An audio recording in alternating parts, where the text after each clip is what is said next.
everybody. Welcome to another episode of Sasquatch Out of the Shadows Live. Hope everyone is doing well so far on this Monday.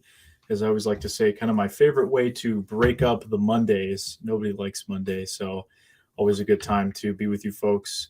Everyone in the chat, a lot of great people. We'll do some shout outs in a little bit here. But yeah, we had a great time last week. Awesome show with Brent Dill talking about Washington State. I really like his approach to the subject, very realistic, and I think that's something we need a lot more of in this topic overall. So hopefully, people will start treading in those kind of in that direction, I should say, a little bit more reasonable and not falling for every little thing you see online. So that's the goal. Hopefully we'll get there at some point. If not, we'll have fun along the way, right? So yeah, just welcome everybody. So as I mentioned last week's show, this is we're almost into the 90s here in terms of streams. So I can't believe we made it that far. Pretty cool. But thank you all for joining us. We're going to have a great show tonight. Next week, actually, let me just announce our guest. We'll be talking to Robert Robinson.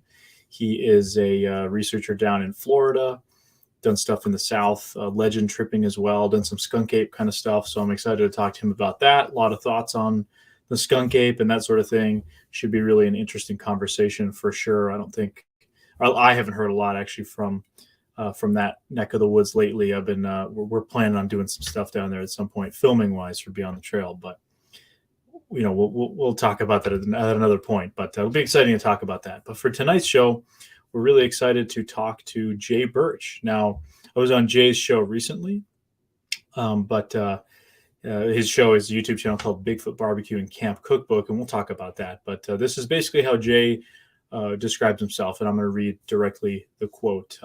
Jay says, "I've lived in Washington State since I was 13. I've camped and fished my whole life. I've spent years camping and hiking the forests of the Pacific Northwest, as well as researched Sasquatch a bit in the early 90s. Finally encountered one in 2016. Now we moved to Cougar, Washington to be close to the encounter spot. We go to that spot over and over now, camping and mushroom and berry picking also in this area." So very cool. Definitely excited to talk to him about what he had happened to him. And yeah, without further ado, let's just bring Jay right on in. How you everybody doing, sir? How are you? Good. Thanks for coming on, man. But before we start, I just got some breaking news. Porcupine seen acting like Bigfoot, so just stay tuned. I guess there's more to come. It was just a quick news flash, so I just wanted to share that with everyone. So see what porcupine rating this show gets. Yeah, Steve Coles has got that new rating system. That was good. I'm hoping we get a 5 tonight. That'll be funny. Yeah, we'll have to top the PGF, right, to get 5. But yeah, awesome to have you on, man. As I mentioned, I was on your show recently. You just started that up over on your YouTube channel, which is a lot of fun. There's a link to that in the channel, guys, to his YouTube channel. So go check that out. We'll talk about the barbecue. We'll talk about all that stuff for sure. But before we get into that, I kind of just get the other stuff out of the way. You were into Bigfoot, sort of. You were talking about. I remember when we had the book show a few weeks ago. You were saying you had a lot of those books, and you had mentioned, you were into Bigfoot a little bit in the 90s. What brought your interest into the subject? Was it just growing up in that area, or what exactly? Well, I grew up in Yamhill, Oregon, and that was really, on that show that In Search Of, came out, and it just made sense to me as a little boy. I can remember telling my stepdad, there's a ape man that walks around, and he thought it was nonsense, but I was curious about it and all that, and I saw a man from where walking. I just learned to walk again. I was about 10 or 11, and I was walking slowly out the back with the grass was real high. We were on lots of acreage, and so I looked down the hill through all that tall grass. We had a well, and I saw a man, the back of a head standing down there with kind of large ears, just like I always think of Clark Gable when I think about these ears, but black, straight slick back hair. And the thing was, we lived one way in, one way out, 7 miles up a clay road, clay and gravel, and then another mile back. You take a right and you'd go back another mile. And I didn't realize till I was an adult what that was, but right. I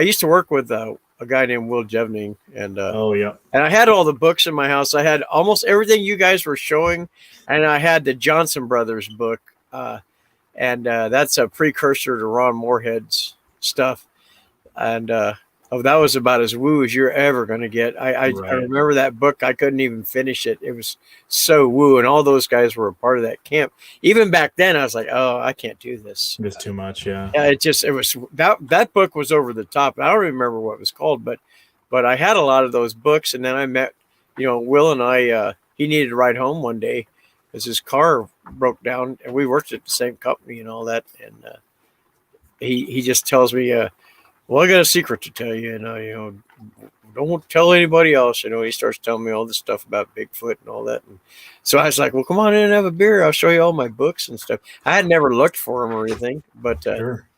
But we actually went out on expeditions and stuff. We never found zero. We never found anything, nothing. So it was just my wife and I got out of that for several years because of the, imagine this, before cell phones, before the internet and all that. These guys were still bastards to one another. It was the only thing that was lacking was the internet. Honestly, yeah, they were stealing from each other and biting each other in the ass. They were arguing, and it was awful, suing one another, and it just we've come a long way, huh? Everyone, like if you would ask Renee DeHinden about Grover Krantz, he would say that thing on his head it's a button to shut his mouth. And he was all these guys had just they never had anything positive to say about one another. You couldn't put them all in the same room, and all three of them hated Peter Burns. So I just but it was common knowledge. I mean, they had no problems. The reason why I respect all those guys is because they would do this face to face. None of this hiding behind nicknames and crap on internet. Trolling they people. Would do this to each other, to their faces. Well, that was the way you had to do it back in the day. You didn't have the anonymity. I mean, it sounds like it's been dysfunctional from the start. Obviously, the internet just gave it more of a platform to spread out, but it also, I think, the anonymity gives people, something that you wouldn't say to somebody to their face, maybe some of the insanity. I mean, back then, people, I think, in general, were a little bit more willing to kind of confront because that was the only way to do it. There was no concept really of what was to come, and oh boy, doesn't sound like it's changed a whole lot. It's just amplified. Well, I think that sometimes I sit back and I think, did they start this on purpose to keep this like this? Did they? I mean, because these guys, they truly hated each other. They hated each other. All four of them hated each other, and three of them hated one of them. Right. Where that was. So I just like a pact to hate the fourth. Yeah, well, it's interesting. It really makes you wonder. I mean, the overarching goal. I think at the time, and this is something I thought of when I was at Bluff Creek as well this summer in 2021, how it must have felt in the late 50s or the early 60s being there and thinking you were just right around the corner to discovery of Sasquatch, and that turns into years and years. These guys at the time, maybe really within a decade or two of when research on the Bigfoot topic really began, probably thought, hey, we're going to get to the bottom of this by the end of our life for sure. Yet they still couldn't, that overarching goal, they couldn't bring it together to want to work together. They clearly were such strong personalities, and not just the Four Horsemen. There were other people, obviously Patterson, lots of other characters involved. But I think the Four Horsemen are a pretty notable example because, they're put up on the pedestal, and rightly so. I think there's some really great stuff they did, but none of them got along, as you mentioned. You couldn't get them in the same room. There was good research done there, though. The good thing about the short, brief time I was able to visit with Renee DeHinden was hearing about the original within that they had people up there like him, John Green. Just a few weeks after that, John Green walked that entire path, filmed a man who was, if my memory serves me right, was 6'5" tall. Yeah. Nobody ever brings this up, but that's a fascinating thing. I've seen the documentary, but he does step for step that entire path, and that showed, and he was using the landmarks to show Patty was slightly taller than him. So that was a great documentary. It's seldom talked about. Everybody wants to go one way or another, but that's a great documentary. He did a good job on that. Again? Well, I don't know the name of it. Here's the thing: is I went through the one about all 4 of them, right? Well, I don't know. All I know is I saw John Green. He filmed this guy, this 6'5" guy, like just a few weeks after that. And, okay. Yep.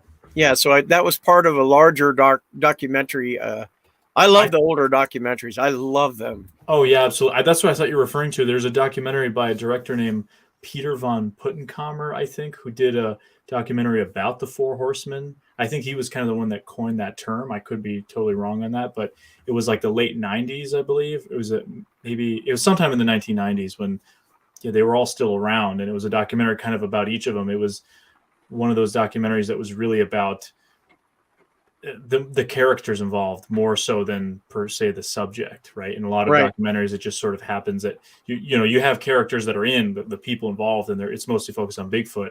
That's something I often, as a filmmaker, think about. How as we talk about how the craziness is multiplied, how many characters and how many things have popped up. You could just do documentaries about the insanity, or take your pick at the human aspect of it. And I think Curious Cryptid, who was in the chat, brought up a great point, saying, it's just human nature. They thought fame, influence, or even money may be involved, and each wanted to own it when discovered. So that may have been, they viewed each other as competition. So it makes sense that they wouldn't want to work together. They did fight over ownership. Renee ended up buying.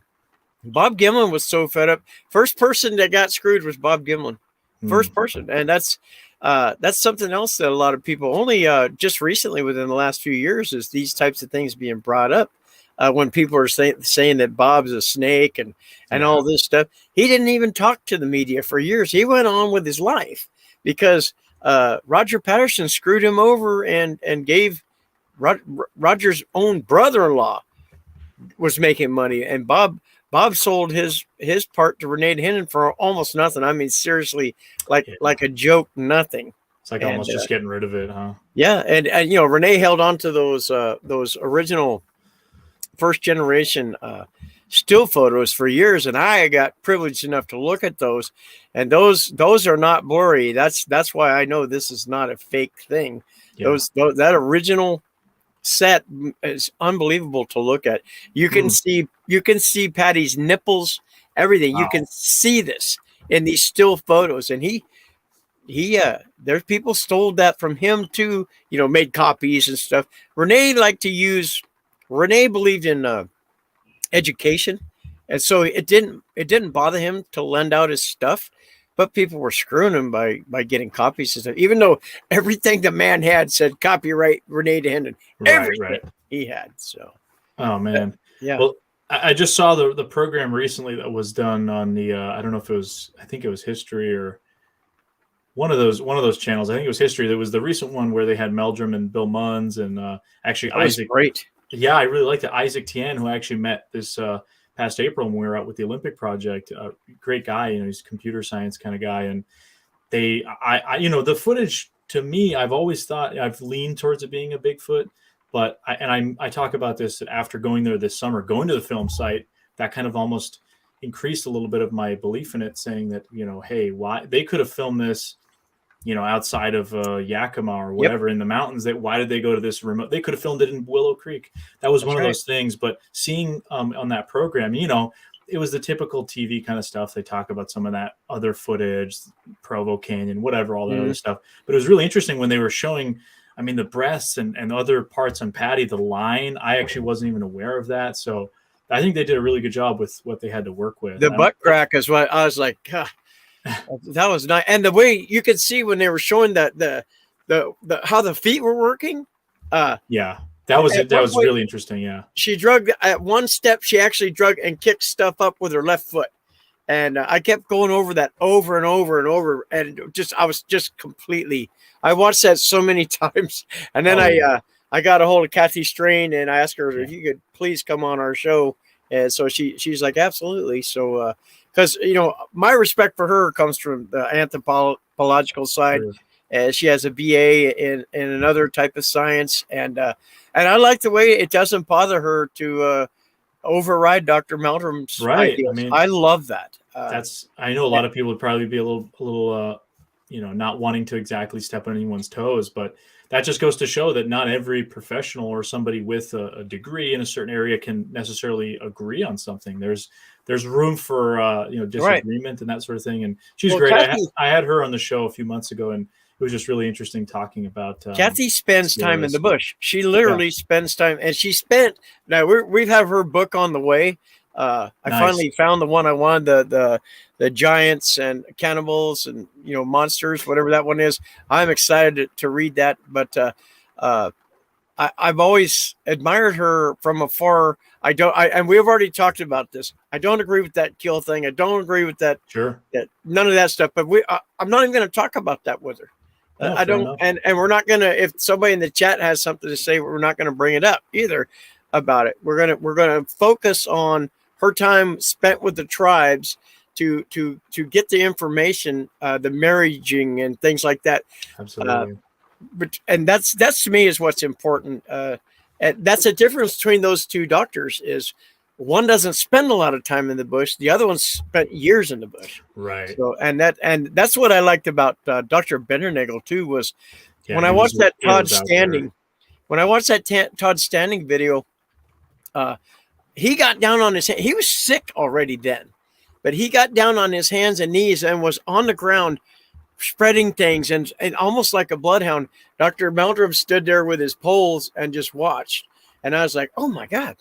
Because, first thing that was taught to me by Mitchell Townsend, which he's not my teacher anymore or anything like that, but was to get down and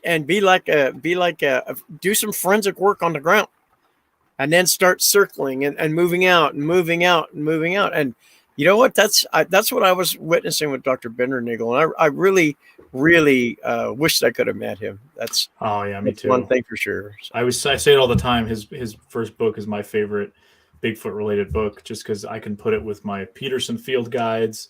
It reads like a field guide, like you get for other animals. But I do want to take this moment to say hello to everyone in the chat. There's a lot of great folks. We have the tall ones, of course. Brent, who was on last week's show. If you want to check that out, Brent's awesome. Brent's my buddy. Absolutely. B. Lynn, how's it going? We've got My Eyes in here. New Hampshire Sasquatch, what is going on, dude? Nice to see you. Kaiju Ninja 1985 says, clearly this is going to be about who has the best facial hair. What? It's him. That's good. Oh, Peggy Curtis, how's it going? Brian and Chewy, what is going on, man? Brian's awesome. Always enjoy talking to him. I got Brian coming on here in just a couple weeks. So he was mentioning his awesome. His encounter is great. He's a fellow East Coaster here with me up, and he hikes a lot in New Hampshire. We do some hikes together. He's a good dude. We got something to Sasquatch about. What is going on? Joe, of course. He actually made a funny joke about when you were talking about the Patty Butt crack thing. That's what kind of made me crack up earlier. But Joe from Western New York, Bigfoot Investigation Group. That's JoJo's my buddy too. Always a tough one. Of course, Mrs. Barbecue is in the house as well. Who the heck is that? How's it going, Francesca? She says, welcome, Jay. Oh, thank you, Francesca. Everybody else, Northwest Olympics as well, 5 miles from the nest site. Very cool. Nice. Kevin Hamilton, what's going on, man, up there in Canada? Hope you're doing well. And everyone else in the chat, thank you so much for joining me. Nikki Poo's in there. Yes, sir. We got Bigfoot Society Jeremiah as well. Birch comes out swinging. Love it. Awesome. Thank you. Leon, of course. How's it going, Leon? Evening, Alex and everyone. Jay, great to see you. Yep, Leon's awesome. Love Leon. We got Nikki, too, in the chat. Harry Man, Hoaxes and Hoodwinks. How's it going? I could go on and on, but nice to see everybody. It's always awesome. I love the chat. Of course, I mentioned Curious Cryptid as well, and everyone else in the chat. Nice to Another buddy of mine. And we got Chris Spencer of the Olympic Project as well. He says footloaf. He sent me a funny picture of like a Bigfoot meatloaf kind of thing. That thing's been circulating for about 5 years, man. Yeah, I'd eat it. Oh, for sure. It was great. But awesome. Yeah, good to see everyone in the chat. Now, before I'm sure we could talk about the state of the Bigfoot community and all that sort of stuff, but I'm just going to give you the floor. If you want to share your encounter, share as much as you want, as little as you want, however briefly or however much time you want. Totally up to you. The way you want to handle that, way you want to talk about it. I want to make this clear that this and I think one more time is probably the last time that I will. Sure. For a while. It's because I did with Cornell. Right. And even though I feel good and all that stuff, I still had trouble sleeping that night, and I don't know why that is, but and it doesn't. I'm good because I'm not emotional about it anymore. So yeah, Leon gave me a way to get around this. So I just don't want to. I want to move forward from that, and so I think. I'm going to be on Steve Cole's show very soon, and I'm sure he'll want me to do that too. So, but that's going to be it for a while. I'll give parts of it and stuff, but it just my wife and I went camping, and plus I'm being trolled right now by some guy that just with this it's just driving me out of my mind. Sorry to hear that. Yeah, it's people are just so. You know how it is with this community. But we've camped up in the Susan up here in Mount St. Helens for a lot of years, and we have actually found some tracks and things like that. It was the one the very weekend. It was late, and I just figured this out the other day. It was also Labor Day weekend. It was probably 92 or 93. It was could be 92. It was right after we pulled away from Will Jevning. And because we'd never, nothing ever panned out with him. So we go to the Devil's Backbone up here, just about 3 or 4 miles past where we live now. And we went down in there and decided to camp. So we start walking down from our camp to the reservoir, and there was a line of tracks all the way. They were about, if memory serves me, they were 4 or 5 inches long, somewhere in there. And they were with a 40-inch stride, because back then I always carried a tape measure and all that stuff. I was Mr. Detective when I was still hot in the Squatch type of thing. And I got real nervous about that because, our son, Joshua, he's, 31 now, but back then he was like 4, something like that. And so I was worried, having him with me, and then I started thinking, I wonder where the mother is. In fact, where's the kid? Because these weren't like days and days old. They had happened within a day or so. And and the thing was, there was no adult tracks, and it was clay and gravel going down to the reservoir. This a very thin road, and it walked directly in the middle of where tire tracks are. Well, it walked directly in the middle, but it left good prints. Wow. And so that was the one and only track line we've ever seen. But we started camping again. My wife's mother got real sick after her dad died. And so we hadn't camped for like 15 years. She took care. She was her mother's caregiver. Wow, yeah. And so we put family first. I'm not going to. Oh, of course. Bigfoot's not that important to me. Raised my kids and made sure that I was there for her and stuff. So, but we started being able to camp again after her mama died. So we first thing this is how it all began was my boys said, "Hey Dad, what do you want for your birthday?" And they were talking about getting me a barbecue or something like that. I already had like 3 or 4 barbecue. So I was like, "Take me camping, man. I haven't been able to camp in years." So that's where it all kicked off. Oh my God, I hadn't had that much fun in my life. We had hail, lightning, the whole thing. It was a Father's Day weekend, and I just stood out there and I loved every second of it. And our tent got flooded out. I mean, when it rains up on this mountain and has this little thunderstorms and stuff, you can get washed out fast, man. Wow. But yeah, that was so that kind of got me going. And I told Mrs. Barbecue when I got home that weekend, I was like, you know what, we got to get to camping again. Because I said the only thing missing up there was you. And, because it just, we'd always loved to do this together. So, yeah, that's great. So, we started that following, I think it was the following summer that we started going up we started looking for camping places, and every place like where that girl had disappeared and all that down by Canyon Creek and stuff, where you couldn't camp. It was, properties that you couldn't camp on. I guess warehouse or bottom up or whatever. But there was plenty of campsites, but they closed them off. So we went ahead and headed up past Merrill Lake and started finding these dispersed campsites. And so we camped for that most of that season in these lower dispersed campsites. And then we decided toward the end of the season that we would drive up a little higher. And so we did. We drove up and we passed the horse camp. And all of a sudden, there were these giant dispersed camps, big ones. I mean, and there was like, some of them had like 20 people in them. And I was just like, wow, because we'd never gone up that high. We always went toward the ape caves and things like that, which is a whole different road. Right. And there used to be a lot of good camping up there too. But anyway, we decided that late Memorial Day, I think it is the one in September. We decided that we'd find a spot that was coming the following week or whatever.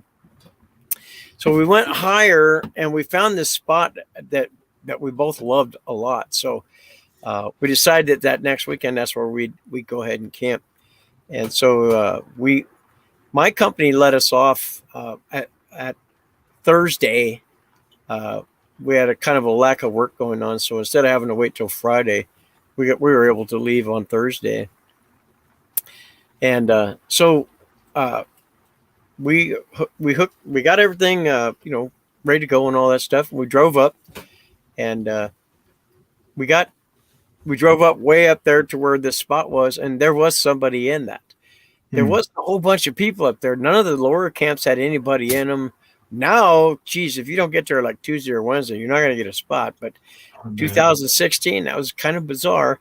So we just kind of head down a little bit, and then she's like, well, let's try this right here. There was some boulders and stuff, and we pulled in there.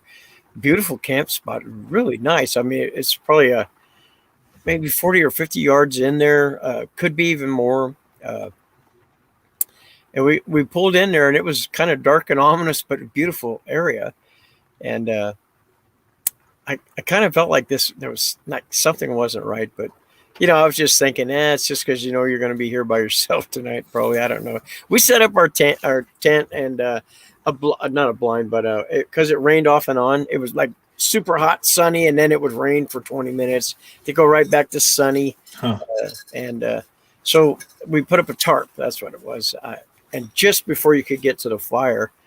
So what we did was after we set everything up, then we drove back to Cougar, and we got some firewood, bought some firewood, and went back up there and got it all stacked up. And she left. It was probably 5 something, maybe a little, a little more, a little less, but she left. And I walked over, we had a fire going and everything. I walked over and sat down and cracked open a beer. And I was sitting there looking at the fire, and I took a drink of that beer, and all of a sudden I heard a stomp. And the stomp was like, it was directed at me. That was the thing, is it was directed at me. I knew this. I mean, it's like when you stomp your foot at a kid or something, they know you did it to them. Right. And so I just I put my head down on my, like that real quick. And I thought to myself, it could be an elk. And then I went, it's not. And I just took a deep breath, and I lifted my head and just stayed staring forward and looking at my heart was about to beat out of my chest. But I went ahead and I pulled my gun out, and I held it up, and I wanted them to see it, and so I could set it down that I'm not going to have it. I wanted, you guys are safe, type of thing. Because all it was a 32 Bulldog. It was one of those old police specials. Right. And the 32 Magnum is, all that is it makes it as powerful as a 38. Yeah, right. Very small, though. And I felt so better than nothing, but still probably not. So then I pulled out my Bowie knife, and I just held that up so that I was doing this like I was looking at it, but I just wanted them to see it. Sure. So I laid that down, and I sat there for a couple minutes, and I threw a couple bundles of wood on the fire, and I was looking at the fire, and then there's another stomp. And it was, so I went ahead and all I did was I stood up without looking toward the stump, which was right over by where the creek is. And I wasn't even thinking of the creek. I forgot the creek was there, but I grabbed the chair and the lantern. I think I grabbed the lantern at that point, but I grabbed the chair and I walked over to our tent. Was 30 feet away or so, somewhere in there. And I sat down and I was just contemplating, what am I going to do? Those types of things. Nothing else was going on. Nothing was going on. And so I walked over there and I keep always forgetting this, that I tried to whistle and all I could do was I was going, that's just like, oh geez, I was scared, man. So nothing was happening, and I just thought, well, probably okay then. So I walked back over there, and I'm trying to convince myself of all different things, and I sit down and barely get sat down, and I hear steps, literally 2 steps, and I was like, I just shot right up, grabbed my chair again, and walked back over to the tent and set up the lantern. And so I sat facing the fire all the way at our tent, and something caught the corner of my eye. The reason why this kind of freaked me out was that it's this black rabbit cottontail came out of this little trail, and I've never seen a black. It was black, like jet black, wow. And it was a cottontail.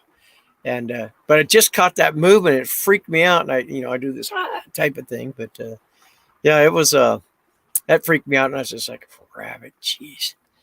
And so I just sat there, and I actually had thrown right around 7 bundles of wood on that fire. Yeah, it was dangerous and stupid, but that's how I learned. That's how I learned they're not afraid of fire. That didn't bother them at all. And so I just sat there, and the rain would hit, and then it would stop, and then some humming started, like a buzzing humming. I don't know. I've described that. There's so many things that it was like, and I guess I've settled at the end here that it was when we got home. I was watching National Geographic, and the sounds that the elephants make, they're this low rumble that I guess they can hear, but it's what it was like a type of, and it didn't stop. It was just, it went on for, it was freaking me out because I'm like, oh, geez, I don't know, what are they doing? And I knew it was them, but yeah, I could hear it. And then the relief was kind of when the rains came.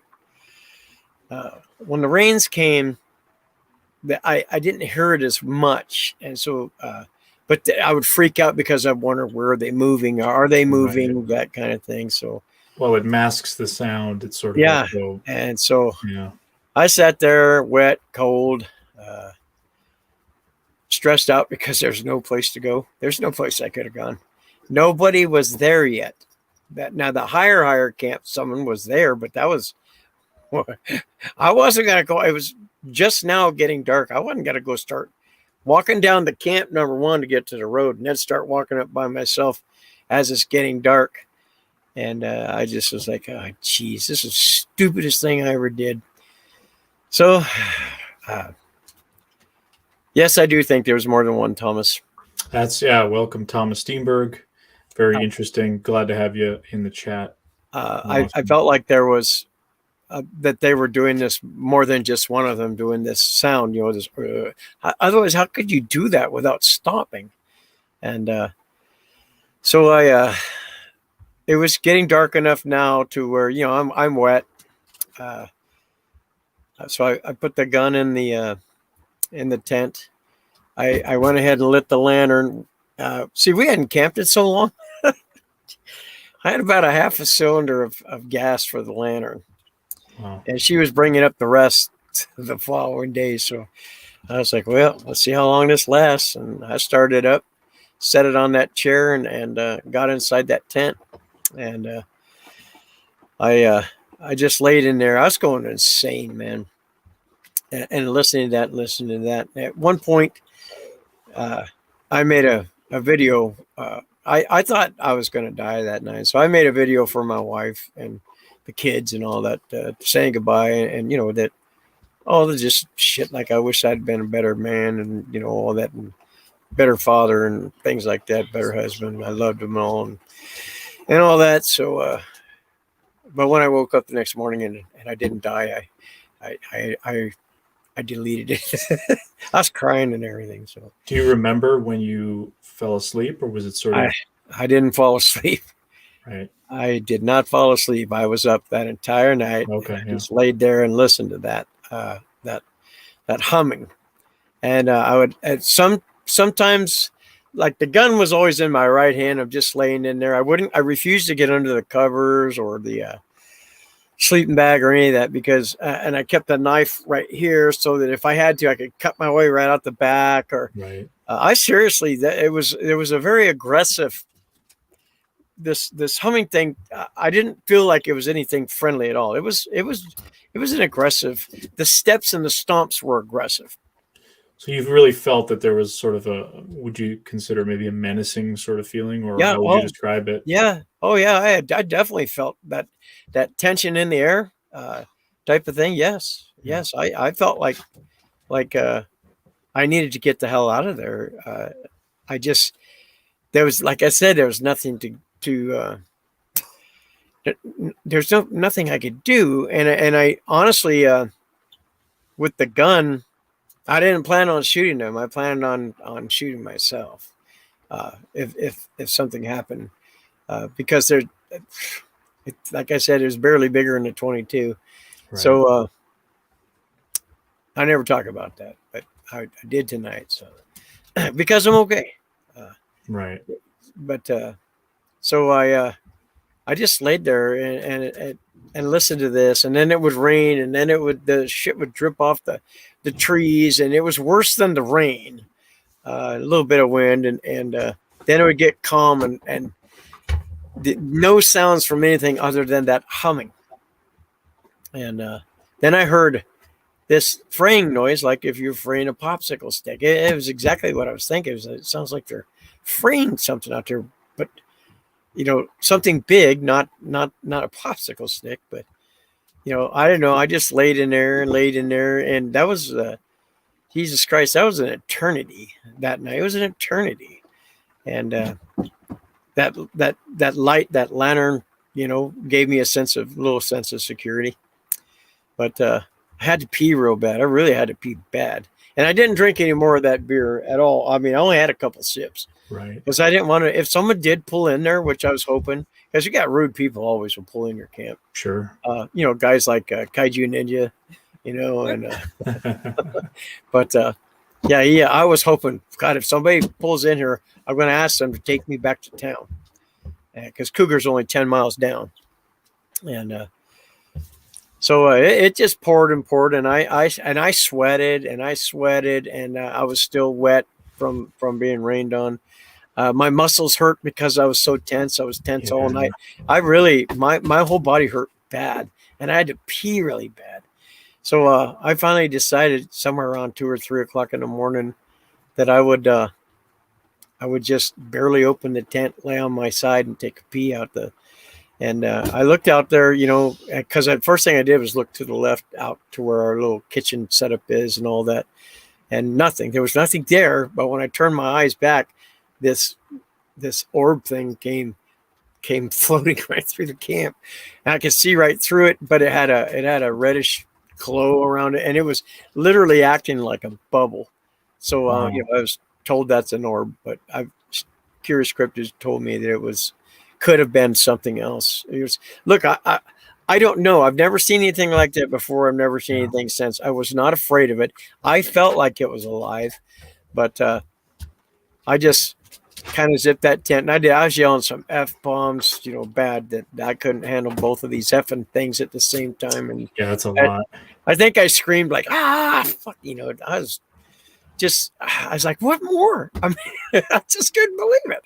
So I didn't pee, and I just laid in there, and pretty soon, somewhere around 3:30 or so, 4 o'clock, the lantern finally went out, and then I was just like, I was miserable. I looked at my phone, and I was like, oh, geez. And I started thinking, what time does it get light? I wander up here. The mountains are always different. Yeah, they are. Around, so, and plus, if you ask anybody like Steve or Brent's been in that camp, you don't get a whole lot of sunshine in that little strip that's camp. I mean, it's warm and all that, but because of all the trees. Sure. So, is it a lot of Douglas fir? Or what's the all kinds of fir? All kinds of fir. Some maples, some alders, vine maple. Those are the best for hot dogs, by the way. The vine maple, just letting everybody know. And see, I can tell this now, and maybe and have a little smile about it and everything. Sure. But right around, I'm thinking, it was like 5:45. I just, you start doing things in your mind to try to get the time going by. I started doing this thing where I was going pennies, nickels, dimes, quarters, pennies, nickels, dimes. I was trying to keep my sanity, and that type of stuff. And I don't talk a lot about that either, because that's kind of something that my wife's dad used to tell me as a joke. If you can't, if you can't keep yourself from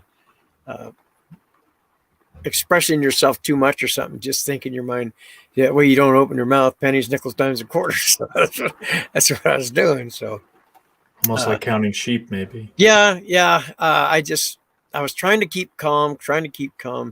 And at about 5:45 in the morning, I think it was exactly 5:45, somewhere in there, the thing let out a scream, and it was just on the other side of that creek. But the creek thing is not in my mind.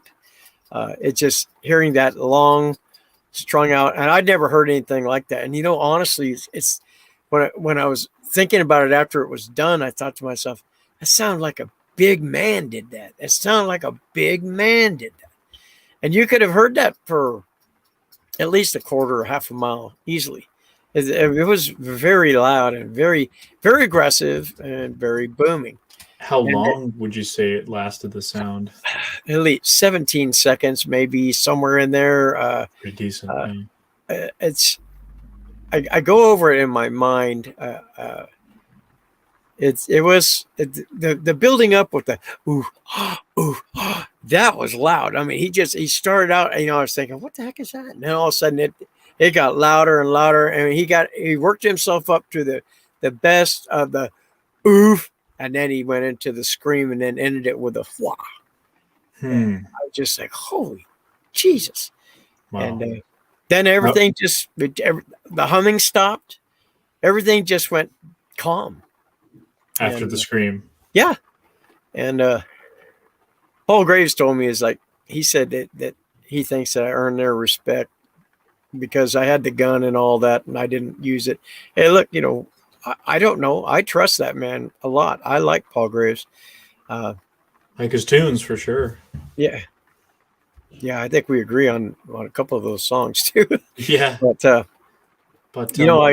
I couldn't wait for daylight. I'm telling you, I felt like my bladder was going to explode, being a diabetic and all that. And, I mean, that's just a lot of stress in the moment. Now, let me just ask you, after that scream, I mean, was there, because you've been hearing these other noises, the buzzing, the humming, you hear this scream. After that, was there kind of a sense of anxiety from the scream, or was there a sense of relief once you heard that other things had stopped? Or how did you feel afterwards? Like, it was right after it happened and 10 minutes after, perhaps. I was scared when it first ended, but then a sense of calmness came over. It was weird. Everything went calm. Right. No more humming. The rain wasn't coming down. It was silent, and then that was freaking me out a little bit. And I just went ahead and I laid in there, and it got light, but I was going to push it as far as I could. I think it was around 7:30 that I decided I couldn't hold it anymore. I opened the tent and I just said, fuck it, I'm coming out. and I gotta pee, and I was literally being verbal. I was like, I gotta pee, and I don't care, and I peed, and a lot, and then I mean, my clothes were awful. My whole body hurt bad from being tense all night, and I looked down at that beer, and I was like, fuck it, man. I picked it up, and it was covered in water from the rain, and I guzzled several big drinks, and set it back down because I said, if I'm gonna die, I'm gonna die with a buzz. So no, I did. I said it. No, it's funny how the mind works in these situations where I was angry. I had finally gotten angry was the thing. Right. I understand that now too. I was angry, and I just had enough at that point. And I said, and I'm going to take a bath right now, and I'm going to start a fire, and I'm going to drink some coffee. So I walked over there and stripped my clothes, started a fire. I burnt everything. So it was nasty. I had to take a bath. It was awful. It was awful. I've never had sweat like that. It was it was awful. So I burnt those clothes, and I took a bath with about 4 cups of water, hot water, and if I remember correctly, I soaked up, and then I heated another small and got a little rinsing. But I was drinking coffee too. Then I went ahead and I brought clothes out with me when I burnt those, and I put them on and all that. And I refused to look over there though, in that area. And for some reason, everything, I sometimes I just forget some of this stuff in the order it's supposed to be. Yeah. But I was peeing a lot, and so I peed, and everything had this look. Everything was Sasquatch right there. It really was. The when my pee hit the ground, it looked like it became the way it was running. It looked like it was a Sasquatch. Wow. And as I'm standing there at the fire, and I look down at the end of the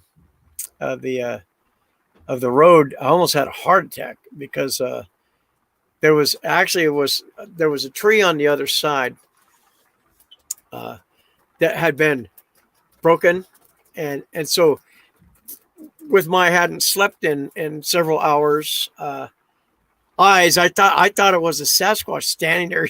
I'm just freaking out, and I came to my senses when I really looked at it, but I was like I was really on pins and needles. So while I was drinking, were very heightened. They were very heightened. Oh, jeez. And I was peeing a lot, though. I mean, I was like, I don't know if that's something to do with nerves too, because my kidneys were kind of hurting a little bit too. But at one point when I was taking a drink of my coffee, I looked to the left, and there was a big red one standing behind a tree further up. But he just stood there. I could just see his shoulders, arms, and you could see parts of the outside of his legs as he stood behind that tree. He was big, but I think back now, and since we've been there over and over, that goes up like this. So he may not have been that big because I'm looking up. Right. So I'm thinking a lot about this stuff now. You have a forced perspective there. But he was like red. He was like red, like stuck out like a sore thumb red. And he just stood there. I didn't, he's behind the tree. And so I wouldn't look back over there, but I was kept my peripheral vision. I tried to act like I didn't see anything, and I tried to keep that with my peripheral vision as I'm drinking the coffee. Well, I'd burnt all the wood. I burnt $30 worth of wood, and so I thought to myself, I'm going to go ahead and hike toward, because you can start hearing like on the lower camps. Car doors opening and shutting, and on the end of the road, I started seeing a little bit of traffic here and there. So I felt safe enough to where I just said, you know what, I got to keep this fire going. I still hadn't understood that didn't bother them yet. I didn't know that yet. So, but I walked toward the end to the road and started. Picking up wood and stuff like that, because I didn't want to stay over there with him over there. And you know how sometimes you can walk up on a deer and they won't move. They'll just, I was seriously, I've had binoculars on a doe deer one time across the river, and she had one leg up too, like that. She didn't move for 20 minutes. She didn't move a muscle. So I just thought to myself, oh geez. So, you know, you can't help yourself. So I brought the wood back, and I'm laying, and I'm putting it on there, and I kind of do a little glance. He was gone, but I didn't hear anything. But I was further away, and that creek was there. But there was a footprint I saw not too far from our tent. There was a lot of tire tracks going in, and, you know, all over the place in there. And it was one print. It was about 14 inches long, but it seems to me like the other prints had been run over by tires, you know, type of stuff. But that one was missed. And so, and my wife got there at 4:00 or so in the afternoon. That's the first thing she saw when she got out of her car was that print stuck out like a sore thumb. Wow. So, but you know, that was the thing is I had to sit there.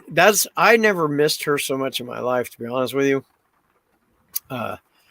Being there alone like that, all those hours, and knowing like at 10 o'clock when the birds came and I started feeding them, and you know, saying across the creek, you know, that but still I'm not aware of there's a creek there, but I know there's a creek there. It's because I'm missing something. Somewhere I'm missing something. But I just looked over in that direction. I said, see, I'm a good guy, and I'm throwing these birds potato chips and bread and stuff. So, because I couldn't eat, I just decided I wanted to feed them, the birds, because I love camp robbers. Especially when we were kids up on Mount Hood, they'd come sit right on your hand and eat. You know, you could literally have them sitting right there, and like they were your pet and eating. So you know, I was just trying to show I was a good guy. So, but it took right around 10 or 10:30. I felt a complete sense of calmness. It's like everything just shut off, because when I first got up and out that morning, it was extremely tense. The tension was extremely thick. That's the first time I really felt that kind of it was like a black tension, tense. And I've always said it's the same as like you're forced to work with somebody that you do not like in the same room, and there's no way out of it. You've got to do it. And so that's how I felt, was that, you know, and I was afraid, you know, I was afraid, but I knew by then that, especially with people showing up and everything on the surrounding camps, that if they were going to do something, they would have done it. I was still scared to death, but and then, you know, with daylight and that thing standing up there behind that tree, it was just something. So, but I had to wait all day because she didn't get off till like, I don't even remember the hours back then. I know she got up there around 4:30 or so, but that was the longest day and night of my life. I was so happy to see her when she drove in there. And so Nikki's going to interview her for what was going through her mind when she got up there and found me. And I told her what happened and things like that. Because she's just like, really? and so that's definitely part of it. I mean, I think it's important to understand her perspective and the way you were acting. I mean, you in your mind were probably just so happy to see her that it would just maybe came off as unusual. I don't know. I mean, that's something obviously she would have to corroborate. But man, please continue. Well, we directly walked to the creek, and I'm just standing there. I'm just like, it's only 15 or 20 feet from the fire ring, you know, and I'm just like, I didn't know there was a creek here. And she's looking at me. She goes, yes, you do, because you talked about how our grandson would have a ball playing in that creek, because at that time it was real slow moving and all that, and there's a little bridge on it that somebody has made, you know, so we walk across there. Well, there's a tree down it, and I asked her, I said, well, was that tree there then? She goes, no. So we walk over there, and this tree is probably 5 inches around, if that, maybe, and pushed over from the ground, frayed over, pushed over and frayed, and it's sticking just like the popsicle stick. When you do that, all that stuff that's sticking up in the popsicle sticks like this. That's how this was, and then like 20 feet up, laying across, it's broken and twisted. It's still together, but it's twisted, brought back down this way. And then there's a smaller tree uprooted laying across that. And it was, honestly, to me, it looked like an A. Weird stuff, but the tracks were everywhere. Everywhere you looked in there, they were everywhere, just like off a TV type of stuff. I was just... I'd never seen that kind of evidence before. It's so crystal clear. I was just thinking somebody's fucking with us. Right. Has to be. One of those prints was well in the 20s. It wasn't like, like this, let me get it focused here. It wasn't like that wide, but it was easily 22. And it was I can't remember now if it was a left or a right foot, but it was stuck out like a sore thumb. And it was just barely kind of touching the moss and then the actual trail. And then on the other side of that tree that was down was a whole bunch of different size prints. Everything from, like juvenile type of size to 14 to 16 to 18, 9-inch, that kind of stuff. They were everywhere. And I just like, so I said, I just think someone's got to be camping over here or something. This can't be true.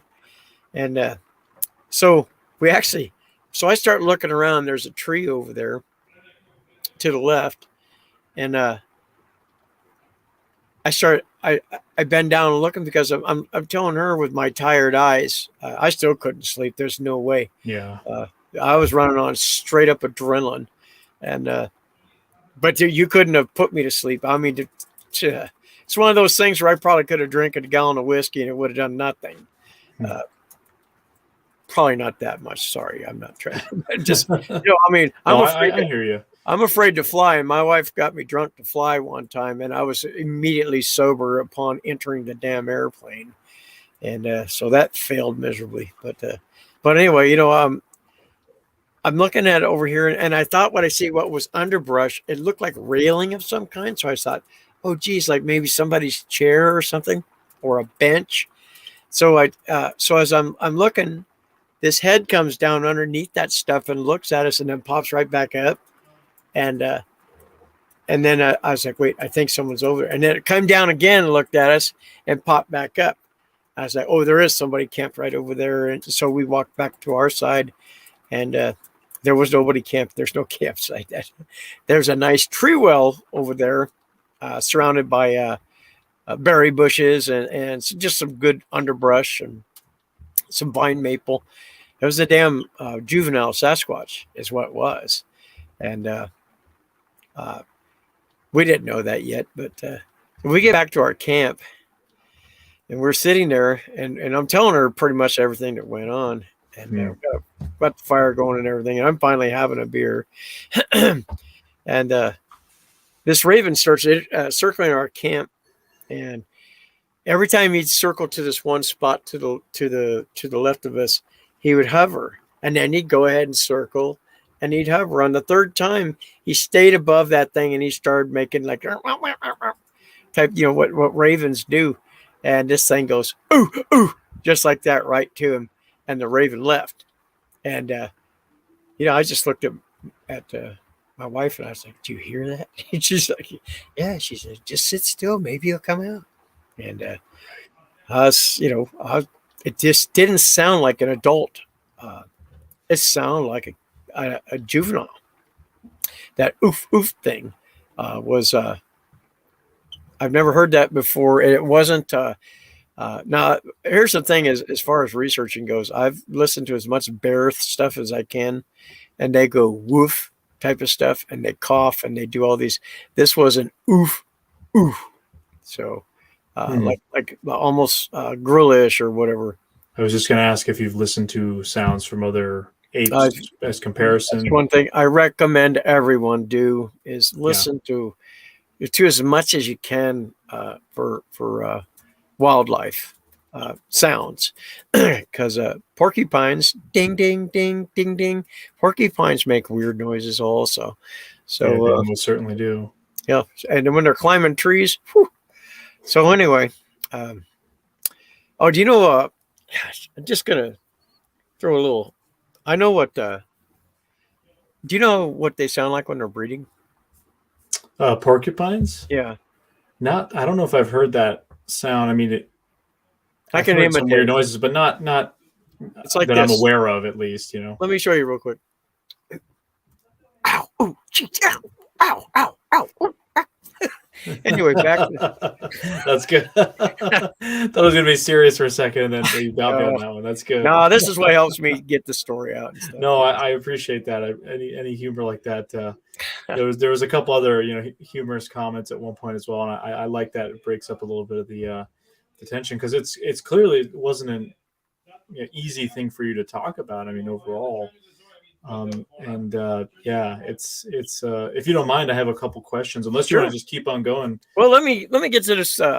So we're sitting there, and after that, okay, and well, I gotta pee like really bad again. So I'm wearing this bright red hoodie and all this stuff. So I walk up to the edge of the camp. The creek is there, and at that time they had a good view going across. So I'm peeing, and then all of a sudden, this woman appears out of the tree part of the trail, and starts walking, and she's looking right at me, and I'm looking at her, and I'm like, oh God! I told my wife, oh geez, there's a woman over there, and she knows I'm peeing, and I mean it was that close enough to what I saw was. What I thought was a heavyset woman layered, wearing a hoodie, Caucasian face, but the coat was, her. I thought she was wearing a coat, and it kept making all these sparkling. It was really screwing with me, because my wife's like, "Well, what's bugging you about it?" And I said, "Well, her coat has got all these different colors."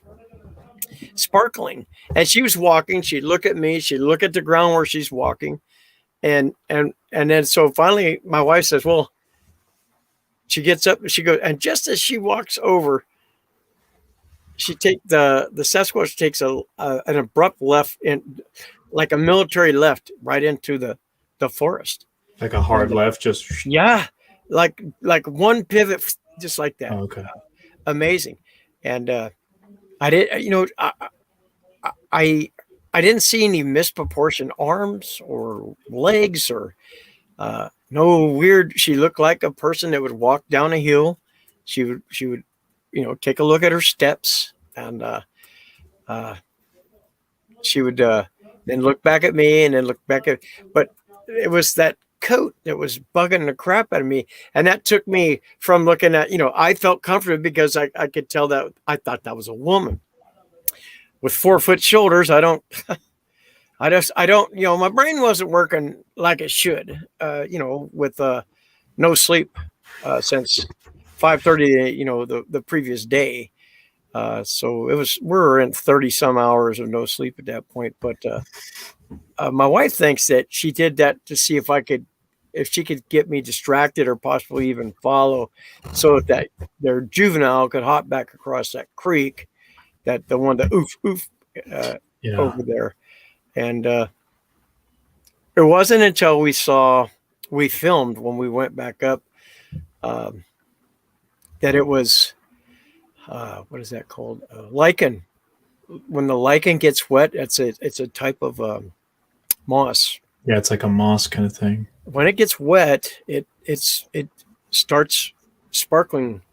If sunshine hits it, with pink, purple. And so I can only think a few other researchers have told me that they've even used regular moss, probably for bedding or even some type of camouflage. But the same with the with that lichen, and it makes sense to me. If you're going to be out there like that, you would blend right in.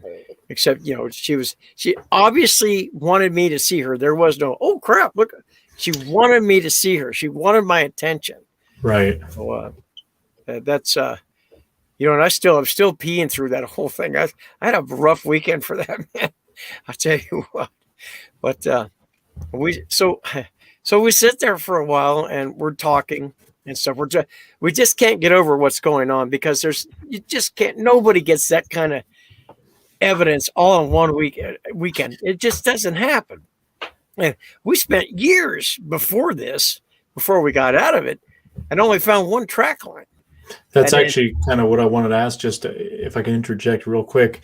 I mean, do you think that your previous sort of research in the past and that possible experience you had when you were younger, did it lessen the blow of having something like this happen, as if you were aware that something like this might exist, or was this still a complete utter shock? No, the problem with me in the 90s was I thought they were gorillas. I was basically an aper, and even though I would argue sometimes with friendly arguments with Will Jevning, I had a problem with the feet. If it's a gorilla, why are their feet like this? Right. Type of thing. I've always tried to be critical as possible as far as thinking goes.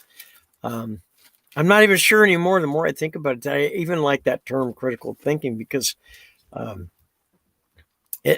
some people have a real problem with it. Yeah. I'm not trying to put people down. I get in a lot of trouble. I'm a member of a few groups because people just keep bugging me. So I am a member of some groups, but at least that gives me some advertisement. It's still the same old thing. It's still the same old circulated pictures from the 80s and 90s. It's still the same. My mom took this picture on the way home. No, she didn't. Yeah, it's humans do that. I see that as well in these mountain lion groups out here in the East. People post trail camera pictures that I've seen 10 times over. They'll say, yeah, for sure, this was taking the town over from me. I know the guy who took it. Credible source. People do strange things, but your comment about critical thinking, I think the problem is it's become almost a loaded term, as in people associate that word with people that are just kind of, I don't know, if they're attacking or whatever. That's what they associate it with. I mean, I think, as a term, obviously it stands on its own, but it's one of those things that sort of needs to be reclaimed, like many other things. Yeah, they tell me I'm argumentative and that I'm close-minded, and gosh, what else? Some gal was after I had Kaiju on last week or last Thursday, had some gal show up in the chat and talk about how I'll never watch this show again, and I already know, she's I've known her from the past. She's a straight up woo only woo, right. And so, because I told Tristan, he's a bigger man than I am, because, I'll call your ass out. And Tristan would just as soon go on with his research and not worry about other people. That's why I admire that kid. So, but yeah, she had to go on with her entire, I just told her, hey, if you don't like it, don't come back. I'm not changing who I am. So you don't have to leave a rude comment. Just say, hey, it's not for me. Or don't say anything. That's the thing. And so that's another guy was telling me that I have it's hard to describe. What was the words he was using? That I only had one. My own agenda is why I'm saying that I don't believe the Sierra sounds are real. Mm-hmm. I just watched a guy do them perfectly. So I don't. They sound like they're from a studio to me. There's nothing wrong. Look, I love Ron Moorhead. I do. Yeah, he's a great guy. Carrie, I love those people, but I don't think those are real. But still, it's not that a narrative. I have a narrative. I don't have a narrative. I don't. I just want truth. I'm a seeker of truth. And after what happened to me, I want to know more. And that's why we keep going back.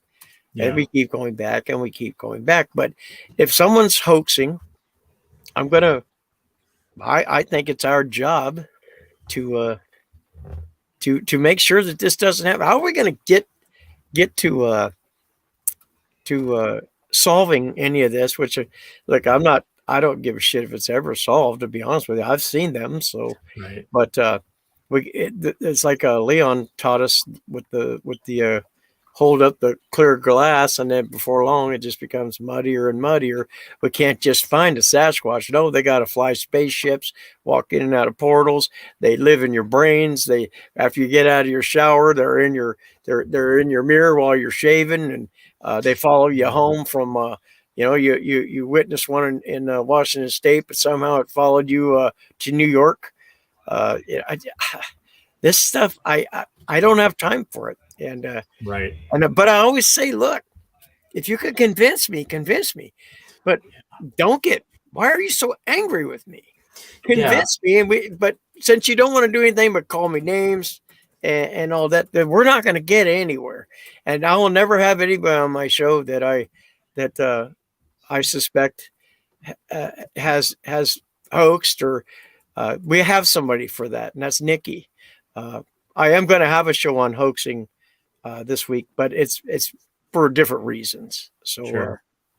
But then finally we sat there talking about this, and how, wow, what, I just can't believe this and that. And we actually thought that they were filming a show on that other side somewhere.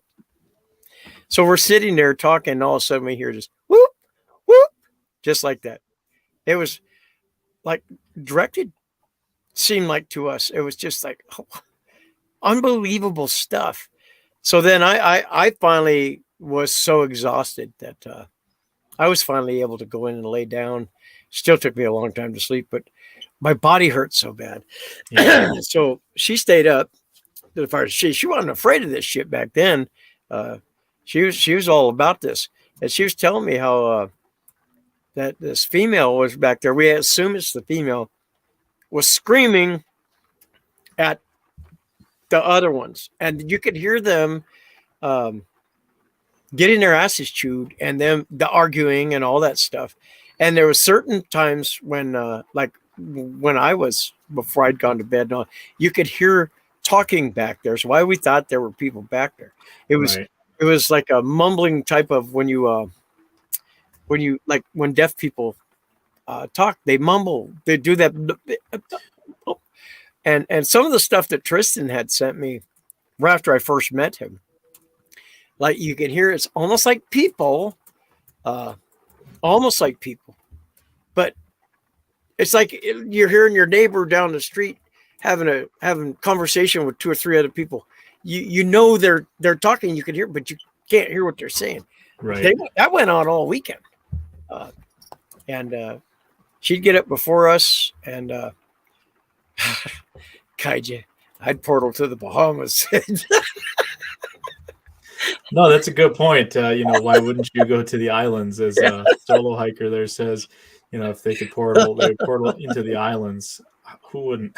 But yeah, that's my son was bringing our grandson up the following day after my wife got there Friday.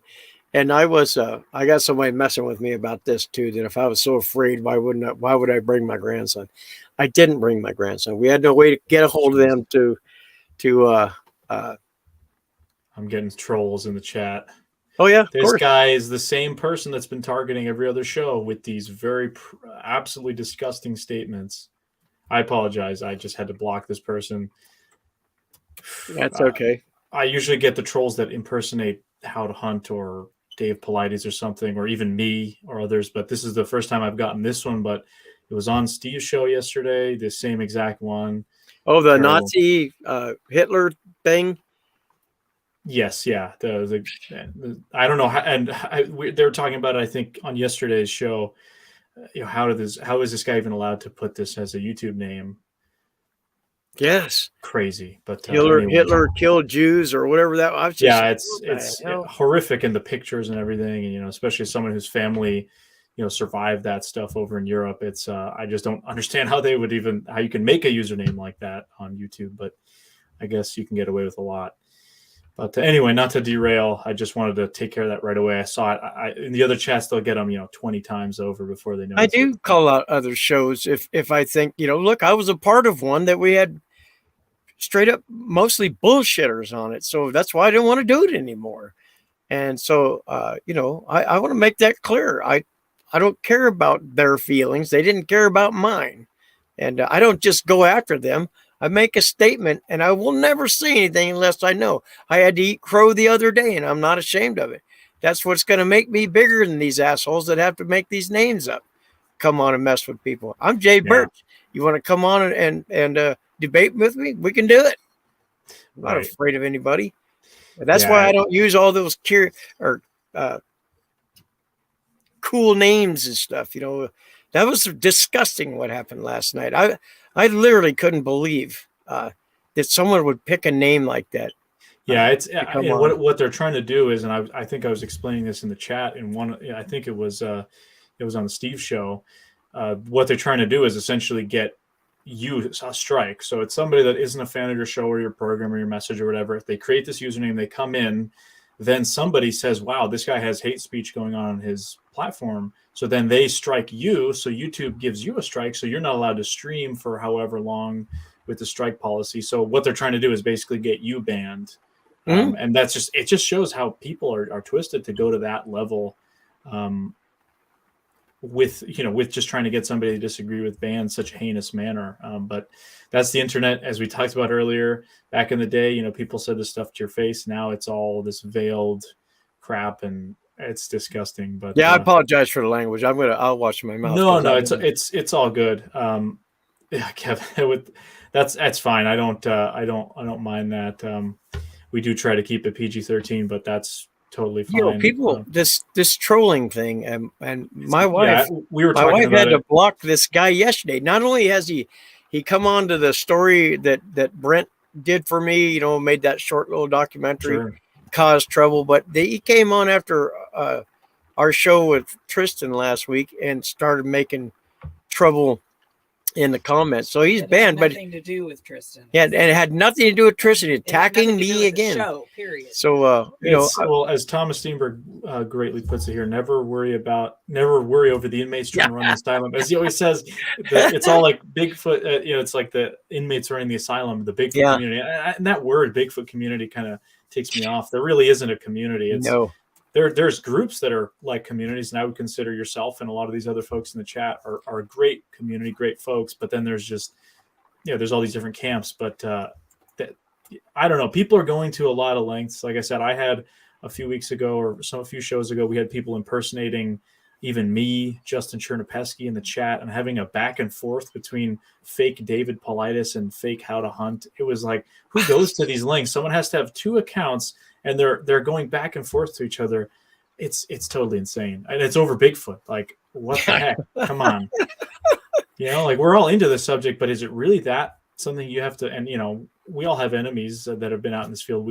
We have people who are not fans of us, but it's twisted to do this kind of stuff. You got to have a lot of time on your hands. I'll tell you that. And this person, I know this person will come back as somebody else. Totally. Because I was talking to you the other night. I was kind of a little depressed there a couple of nights ago when you and I were talking late, and it was a long day, and I was just like, geez, I get all these likes and all these wonderful things from people and stuff, and then I get one guy that just, literally he's been just bullying the crap out of me. And I don't get it. I mean, I used to get really ticked off by when I'd get a negative comment or people grilling us or something like that.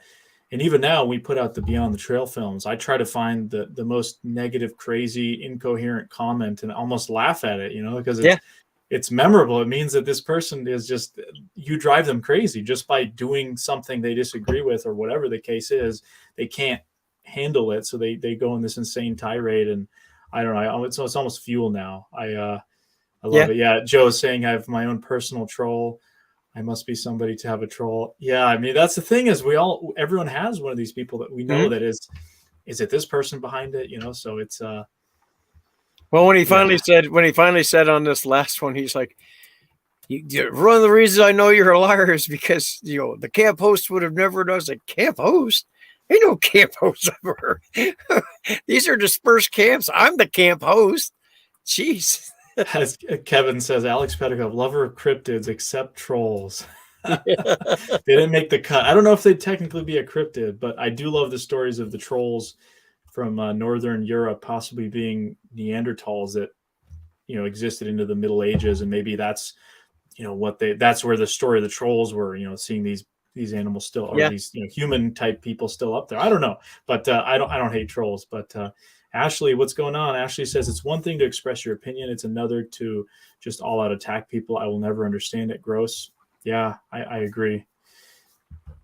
If I'm being attacked, though, I'm not going to sit down and take it. That's one thing. So I try to just stay away from those kinds of troubles. But when you hear me say something about something I've seen or heard on another channel, go back and if you think I'm lying, go back and check it out. It's that easy. Right. It's not difficult. Yeah. Solo Hiker says, I think your Native American buddy on Beyond the Trail is hilarious. Yeah, a lot of people always message me thinking Eli is Native American. He's actually half Salvadorian. So, I mean, technically those people would be indigenous to Central America. But yeah, Eli is a really funny guy. I do have to say, as people know that have seen Leon's probably got a billion trolls. He's saying, you guys only have one troll? Yeah, right. You guys only have one troll. Well, I have a few people that I know that might be behind something as stupid as this, but they're not that intelligent. So I don't think they'd be able to make all these fake accounts. They just don't have the brain power to do that.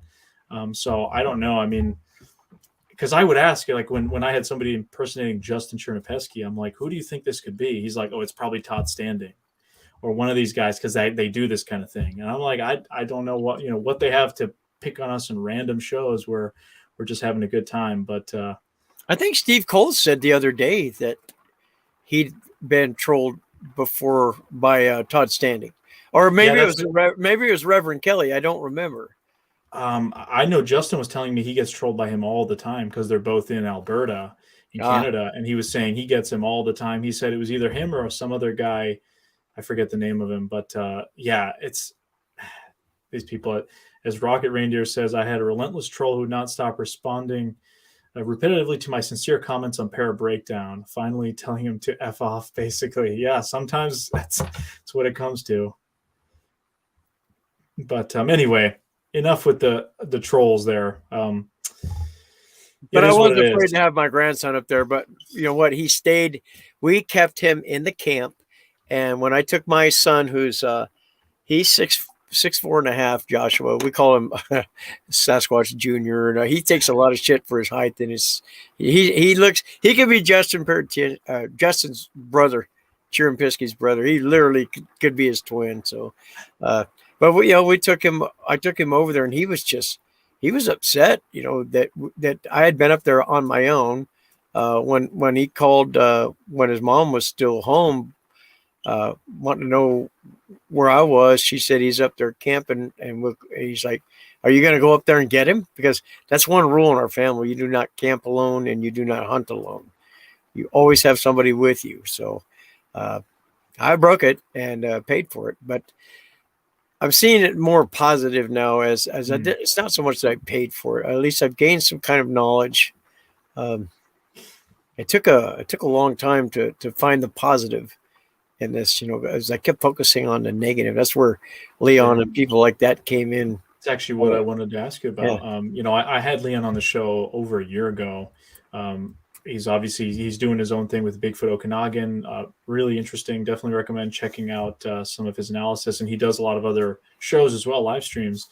But you don't have to go into too great of a detail, but how was that process of kind of reconciling what happened, or being comfortable enough where you could actually share it to some degree? Well, the following month, we went up there, and I was making those stupid calls that that it had done to me, and we got bluff charged. I mean, that was extremely frightening, and That thing came right out of the bush, like one leap came off the creek and stayed right directly in the tree line, only feet from us. And it was terrifying. And it was my fault, but it's reaching this is I had to think of it in a different way. She wasn't going to be killed by this thing. I kept seeing it, and it kept stopping where she made the noise, and it was because she dropped the keys. But in my mind, it kept stopping at the noise, and then she was going to die, and there was nothing I could do to. When that didn't happen, but I couldn't get past that. Somebody made a remark when I told the story the very first time. What happened? It was very fresh on Sasquatch Chronicles, and somebody, how could you make your wife? What kind of a man are you? Did you make your wife get out and get those keys? That bothered me, boy. That destroyed me, because I started thinking about that, and I shouldn't have done that. I shouldn't have thought like that, because she told me multiple times, that I actually stayed outside the car until she got in, but I couldn't remember, and all I could think about was that person telling me that, and making me. I thought that for a long time. I couldn't get past it, and just I was able to change what happened to what really happened, but I'm okay with it now, because it wasn't going to get her. She dropped the keys just directly outside the car. She opened the door and reached down and picked them up. I couldn't even see that, though, through all this. I couldn't see that. I would see it. I thought her leaning way out or something. No, she just reached down and got them, but I couldn't see that. So I see it now. I see everything that happened. I just needed to get a hold of it and change to number one, knowing if it wanted to kill us, it would have killed us. It had us dead to rights. So yeah, and even the month previous when we were up there and had them the whole weekend. I mean, you're talking about they were there that whole summer. Well, I mean, we went back exactly to the day a month later, and that's when we got bluff charged and all that. But there was juvenile prints over there, and I think that we could smell them and stuff too. That's the first time I've ever smelled that gross garbagey kitchen garbagey thing and all that tapping. They had tapping as we walked back. I took Brent up there, and you could hear this tapping from in front of us, then to the side of us, and then behind us. And that was some kind of language. Okay. That was some kind of, they were talking with these taps, and we just decided, and you start smelling this rotten garbage smell. I thought, we decided we'd just go back to the camp. We were eating some chicken. I had like 2 beers to go. So I figured, we'd finish the chicken, have another beer, and then we go home. And I stood there at that fire and started making that same call, and I did it over and over, and then I did it more and more aggressive, louder and louder and louder, and that just the last time I did it, he come busting across there, and he's like, yeah, you want to play? So that's why I recommend to people, don't go out there calling and that kind of stuff, because don't believe another thing, don't believe all that shit you see on them shows either, man. Those guys haven't encountered nothing. I can tell you this. One of the biggest things that's ever pissed me off was I just interviewed Cliff Brackman this previous summer. Had him on my little part of my barbecue show. So when we're done, I'm talking to him. I'm trying to tell him what I'm telling you folks right here. I'm trying to tell him the story. And he says, pictures? And I said, no. And he goes, well, and I was just like, well, you were on a show for 9 effing years. Pictures? No.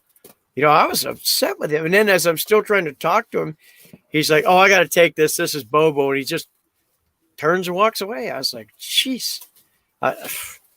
So, I don't want anything to do with those. If we can ever get a real backed with money expedition going up here, I don't want any of those people involved. Right. Type of thing. Yeah, I mean, it's one of those things, and I know Cliff personally, and I consider him a friend, but I do understand he's a little, I think, at least for the way I interpret is there's a almost jaded. I would imagine after you hear so many Bigfoot stories, you go to so many of these events and all this stuff, and you get to the point where, and he's told me openly, he says, I don't really care about anecdotal stories all that much. I've heard my fair share of them. So, and I think, I don't know, maybe that's one way of, being frustrated with the Bigfoot community, but that's so much of what we have is the anecdotal stories. And I think it's important to treat witnesses like yourself with respect. And if not, just hear out the story, and obviously I can't confirm to you that you saw Bigfoot, and I'm sure Leon and others have told you that. There's no way we could possibly do that unless we were physically there with you. But, we were trying to get people up there. I sent Dr. Meldrum a message immediately, but it was erratic. It was an erratic message to Dr. Meldrum. maybe that's why he didn't want to respond. Yeah. Just kidding. And one to Cliff. And because they were there like that whole summer. They were there. Yeah. They were there. They didn't seem to care that people were there. So interesting. And every time we went up there, and I had people from my work going up there and stuff, nobody was in that campsite. No one was ever in that campsite. And one thing that one of the guys from work that went up there, and he's a hunter, and he's like, this is probably one of the best camps you're ever going to find. It's great. There's deer rubs back there and stuff. He's like, I don't understand why people aren't in there. And, he went to that tree that was taken down, and he tried his best to just bend and break any of it. And he couldn't do it. Right. So he decided he would hunt there. And he went there at 10 o'clock at night, as he had gone to a hunted hire, and then decided he might camp in that spot. That's another thing. During hunting seasons, you think that spot would be taken, but no. So he pulls in there, and it was so dark and everything in there. He got that spooked feeling. So he threw a loaf of bread across that creek. He came back the next morning, and the loaf of bread was on the camp side of the creek with two pieces out of the middle. Not torn in pieces and all that. It was, the bag was torn and two pieces were gone. And so he's like, yeah, I don't want to mess around up here. So, but yeah, that's, we've experienced more stuff up there. I personally believe that to solve this, if solving is what you need, but I think for interaction, you have to go back to the same spot and the same area. There's at least the 4 camps that are within a mile of each other all have that same ridge, and that's that ridge. They, at least during the summer, they're up there. Brent and I walked back there, and we had a long conversation about thinking that's probably where they're at, and they're probably caching food up there, all kinds of stuff, because it's it's very difficult. You and I wouldn't be able to get up there. It would take us a long time. But my friend Grant, we were camping with him in the camp just below ours, and his daughter was straight up whoop, get a whoop back, whoop, get a whoop back, whoop, get a whoop back. That was cool. She did it 4 or 5 times, and she was exhilarated, but then couldn't sleep the rest of the night. And oh yeah, his other daughter won't even go up there now. She absolutely refuses. But as me and Grant were standing outside at the fire, we were eating some ribs I made.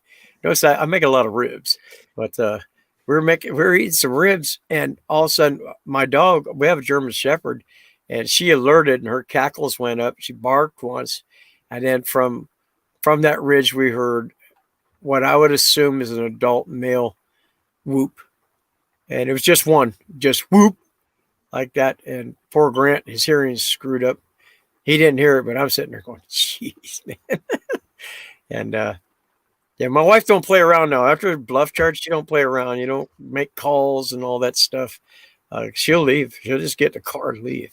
So, yeah, it's because we don't know what they are. We don't know what we're doing. I personally believe that they're some sort of relic hominid of some kind, from seeing the Caucasian style face and all that. But and I like to make it clear that even if that was a black face, I would have been I would have been just as happy. Because I do believe with hair color and stuff like that, that I've heard people talk about black human face, Native American face. They're just bigger type of stuff. So, it's hard to say. There's like a spectrum almost of what a lot of the eyewitnesses are talking about, just different. Some have described more ape looking, some have said more human like. I mean, I don't know exactly. Obviously, I haven't seen one ever. I have no way of knowing, but I do think it's interesting to compare what different eyewitnesses have said. Let's say you take, like yourself, somebody who's seen facial features, have seen, not just one of those fleeting glimpse sightings, but one where you can clearly see some things. Maybe compare a few sightings from, let's say, Washington State to Northern California, then compare that to Colorado. Just see if there's any kind of patterns or anything that might be there. Is there a consistency, or is there what people describe in Georgia? Is it totally different than what you guys might see in Washington? And that's something that I think that's one of the useful points of all the eyewitness just encounters. When you put them into a piece of data, just a bunch, you have different things you go off of. And I think I'm really interested in some of the data aspects of that when it comes to that's what we need to do, though, is part of this. I don't even know what to call it, but this this kind of coalition of people that I'm involved with, including you. It's where I need to be. This came full circle, going through, working with someone else, doing a podcast, and meeting other people that I just had a real hard time. I couldn't do it, so but to get well and to get healthy and all that it took full circle to get to meet these people and then have them literally come to the camp and do some work there and everything.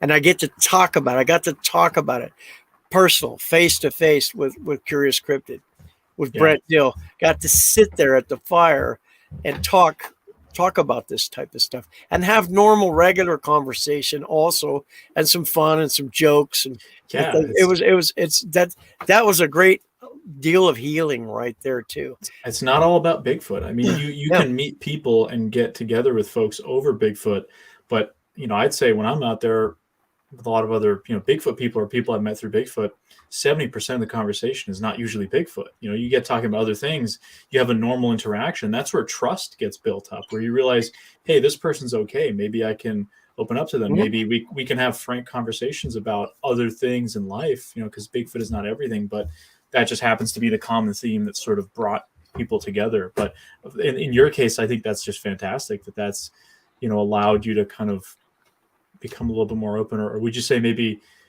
did it make you more comfortable with it, or are you still pretty uncomfortable? Trying to get the people that are famous and television and all that was the dumbest way. I was so gullible. I thought Meldrum would be right here, no problem. I'd hear from him right away. I thought that because I actually work with Cliff Brockman, his childhood friend. I guess they're still extremely close. I work with his son.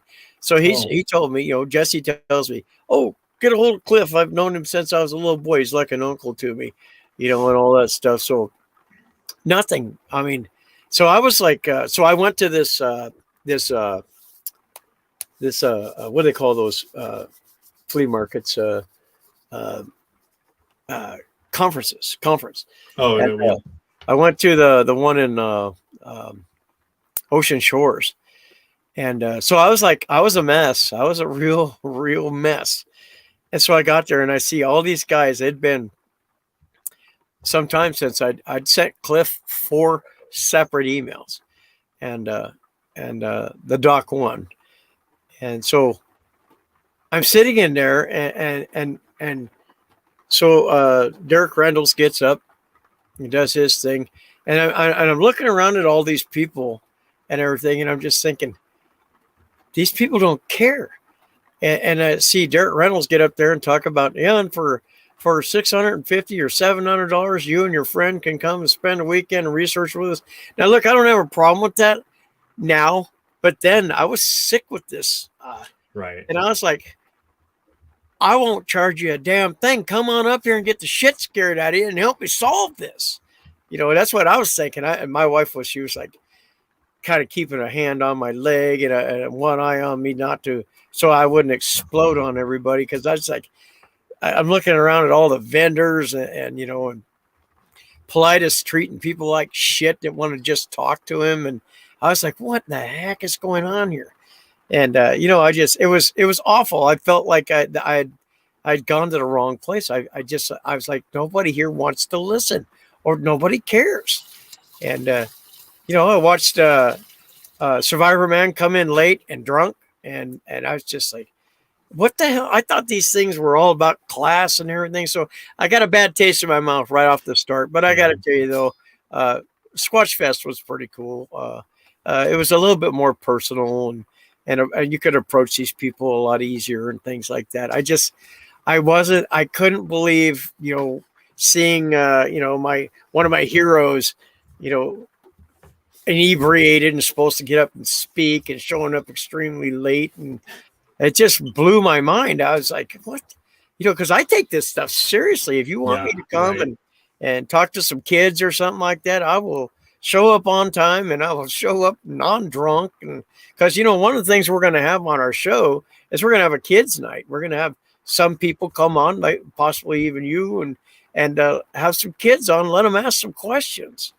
I think some of the best questions I ever get come from the children. It's amazing to me. Yeah, no, absolutely. And I think it's one of those things, if you can get kids interested, I don't, it's sort of, what am I trying to say here? Basically, you get kids interested in a topic like this. I've seen a lot of kids that want to then get into fields that start working with the environment or getting out in the woods. And that's I think, especially nowadays with how crazy the world is and everyone's always dialed in on their phones or whatever, just getting kids out there, whether or not you're using Bigfoot as sort of a reason to get people out there to just enjoy the woods. Sure, that may be part of it, but if there's a genuine interest there, why not foster that? That's great. That can get them interested. And I think this is something that comes up a lot.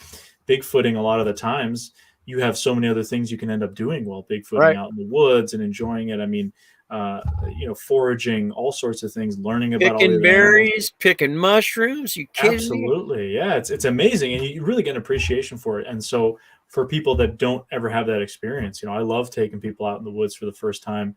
People that maybe just don't get out in the woods much. You're like, just come experience what it's about. It's not that scary. And it's not all scary stories, right? The scary stories sell pretty well. And obviously you have an encounter like yours. It doesn't sit well, because it left a mark, but it hasn't been scary since then, though. I've learned a different kind of respect going out now. I conduct myself kind of way differently. I'm not arrogant about any of that anymore. It's just a lot about me has changed. And I'm still changing. I'm trying to cut back on the temper, and I'm trying to think things through before I act. And and I, like I said, I made a boner the other day with posting some bear sounds that turned out I hadn't heard the Sierra sounds in a while. I own them. I own some of them, because Ron sold them to me, but that everybody can buy. I don't have this special set or anything, but I was wrong. I was called out by my best friend, actually. So, there's, like Thomas said, there's nothing wrong with saying I was wrong. No. And I was wrong. Well, a lot of people just have such a fear of being wrong. I mean, especially in a field like this where there is so many uncertain things that sort of appear to be fact or just get repeated enough that they become fact, that people just sort of assume it. Nothing wrong with saying you're wrong. I mean, I think it's a good thing. I remember thinking that I saw an orb back in the day, and I posted a video of it on a previous YouTube channel. This was well before this channel, of this glowing thing I had seen in the woods. And we were talking about that moss earlier, kind of reminded me of that. We saw this flashing light, different colors, and it turned out it was, this type of a little pine kind of branch that had water droplets on it that reflected the light. Because I later found out on a hike, I saw it, and I bushwhacked to the spot where I was seeing this orb from that was flashing and doing all these things, and said, wow, that was really interesting. And I originally I was younger then too, and I was saying, oh, this was some kind of strange entity or something. And I said, no, it's I have no problem in saying it's a good thing, because you're able to come to a conclusion. That's something that I could still be parading a story about how I saw this weird glowing orb thing, and now I can say, well, I know what that was, and that's amazing. So it was you. I knew it was you. Someone asked. I was on a show recently, and someone was bringing that up, and I said, if I remember correctly, it was one of Alex's. I like your stuff. Well, I watch all of it, so I appreciate that. Yeah, that's just one that happened. That was like 2015, 2016 when I first really started getting out there in the field, if you want to call it that. But yeah, it's just one of those things you learn when you're out in the woods, and I think. So imagine having a Sasquatch. Like I told you that I've seen them with the lichen on, having that stuff, have that glow stuff on. You want to mess with a bunch of people, especially the woo, including me. If I was seeing something glowing, walking in the dark, oh, jeez. That would really, really be freaky, man. Yeah, somebody asked me, what would you do if that? I was like, I don't know. I really don't know. No, absolutely. Well, it's so interesting to hear from folks like yourself, and just kind of another question that I had for you about your encounter was, now you've sort of come to terms with the encounter. I don't know if you had to kind of, back when you were researching Sasquatch in the 90s, if you could tell yourself, time travel or whatever, to stop looking into the topic, would you kind of do it? Or are you glad you had that experience? As in, would you sort of want to be able to prevent that experience from happening? Or I wish it had never happened. Okay. I wish I just wish it never would have. I wish we'd have had a different camp. All that. I wish this never happened, but it did. So I don't believe in going back in time and things like that. I can just tell you that I wish it had never happened.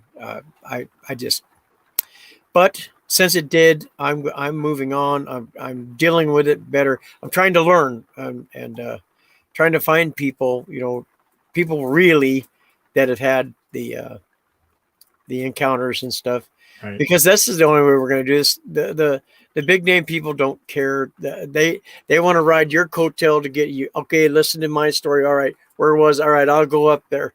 No, I want to hook up with people that this has really happened to, and handpick some people to go into these areas. It's going to take serious money, though. It's going to take serious money, and you're going to have to be in there for a minimum of 4 months. You're going to have to make that commitment, and it's going to cost money.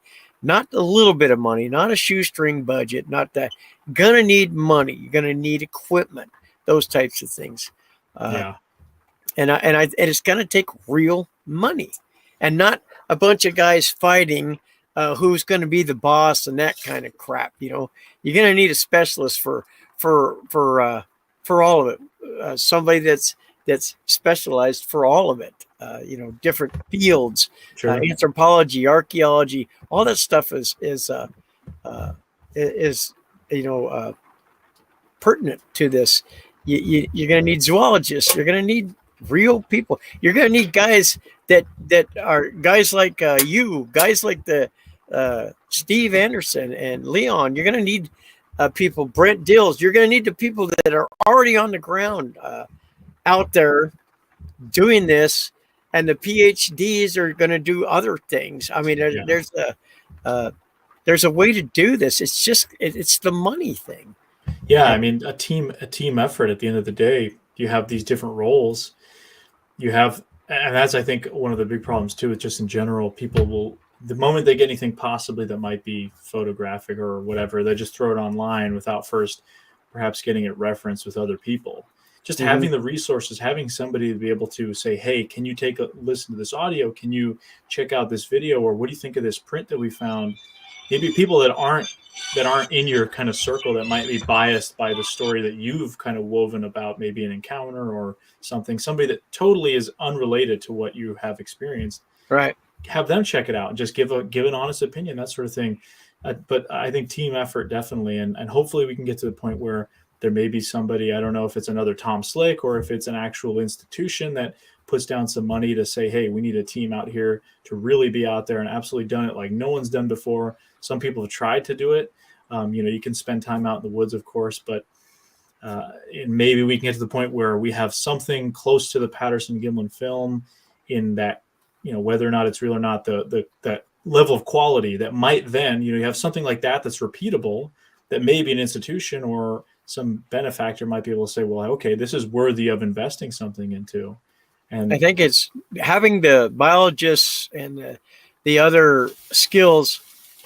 I want people that don't have anything to do with Sasquatch. Yeah, that's absolutely. If we grab all the people that are already involved, that's like getting hypnotized and regressed while the guy's got a Bigfoot on his desk and a spaceship over here and an alien over there, and then starts telling you that we're going to regress you and listen to your bullshit. That's bullshit. We need people that are not involved as far as those, but we do need the boots on the ground people that can lead these educated people. That's what needs to happen. Absolutely. The educated people need to be led by us in there. Sure. And I think, and this is something I've been actually kind of in the works, but I'll put it out there in the public. If anybody, because I know there's a lot of people that are out there in the chat and everything. If anyone has any connections and knows either a biologist or somebody that works kind of with animals down in the Florida, sort of Georgia area, let me know, because been really trying to get somebody out there maybe to come out in the field with us when we're doing filming, just to have somebody there that has that other sort of experience that, they're going to go in the woods and they hear some strange sounds. The first thing they're probably not going to think is Bigfoot, and as opposed to maybe most Bigfooters. Right. So I think that's just really interesting. And I know some teams that work with people that come from those backgrounds, but it's hard to convince some of these folks to get out into the woods and look for Bigfoot. But if anybody has any leads, let me know. I'd be happy to hear you out, because I'm just trying to throw the net far and wide and see what we can get and take it from there. I want to help with bringing a group into Bumping Lake this year, and I want to dominate two of the known camps with us native Northwesterners to go in there and with Brent, hopefully Steve, Kaju, and dominate both those camps and do at least a 4-day research in there with both of those camps. They're both huge camps, and both are famous for activity. And Tristan gets a whole lot of good vocal stuff. Man, I tell you what, we're gonna have a part 2 with him with Sean, and then we're gonna go on Sean's show for a part 3. That's how much stuff Tristan has. Yeah. So I just think, but I want to be known that I just want to go and host and be the camp cook. I can't, my hips and my feet and all kinds of, I'm having some problems these last couple of years, but I will cook and host a camp and both camps. I mean, I don't have a problem with that, but that's what I just want to, I want to go on an expedition and be the cook. That's all. And that's another thing. I mean, we talked about this when we were on your show about the barbecue, Bigfoot and barbecue, man, what a combo. But what is, if you had one go-to, you mentioned ribs, is that your go-to, or what go-to barbecue meat would you say that people have to try that you have made? Or what's your favorite go-to that you like to make? The tri-tip on a flat rock. Oh, that sounds good. Yeah, my wife. Making people hungry. Oh my gosh, that really came out exceptional. I did that a couple weeks ago, and I'm a good at ribs. But next time we have Steve and his wife in camp, I'm making her beef, and so I'll probably do some tri-tip for her or something like that. I like.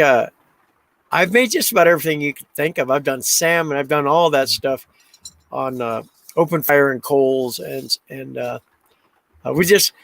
I did okay with ribs this year because when I cooked them, I had to cook them on a fake fire.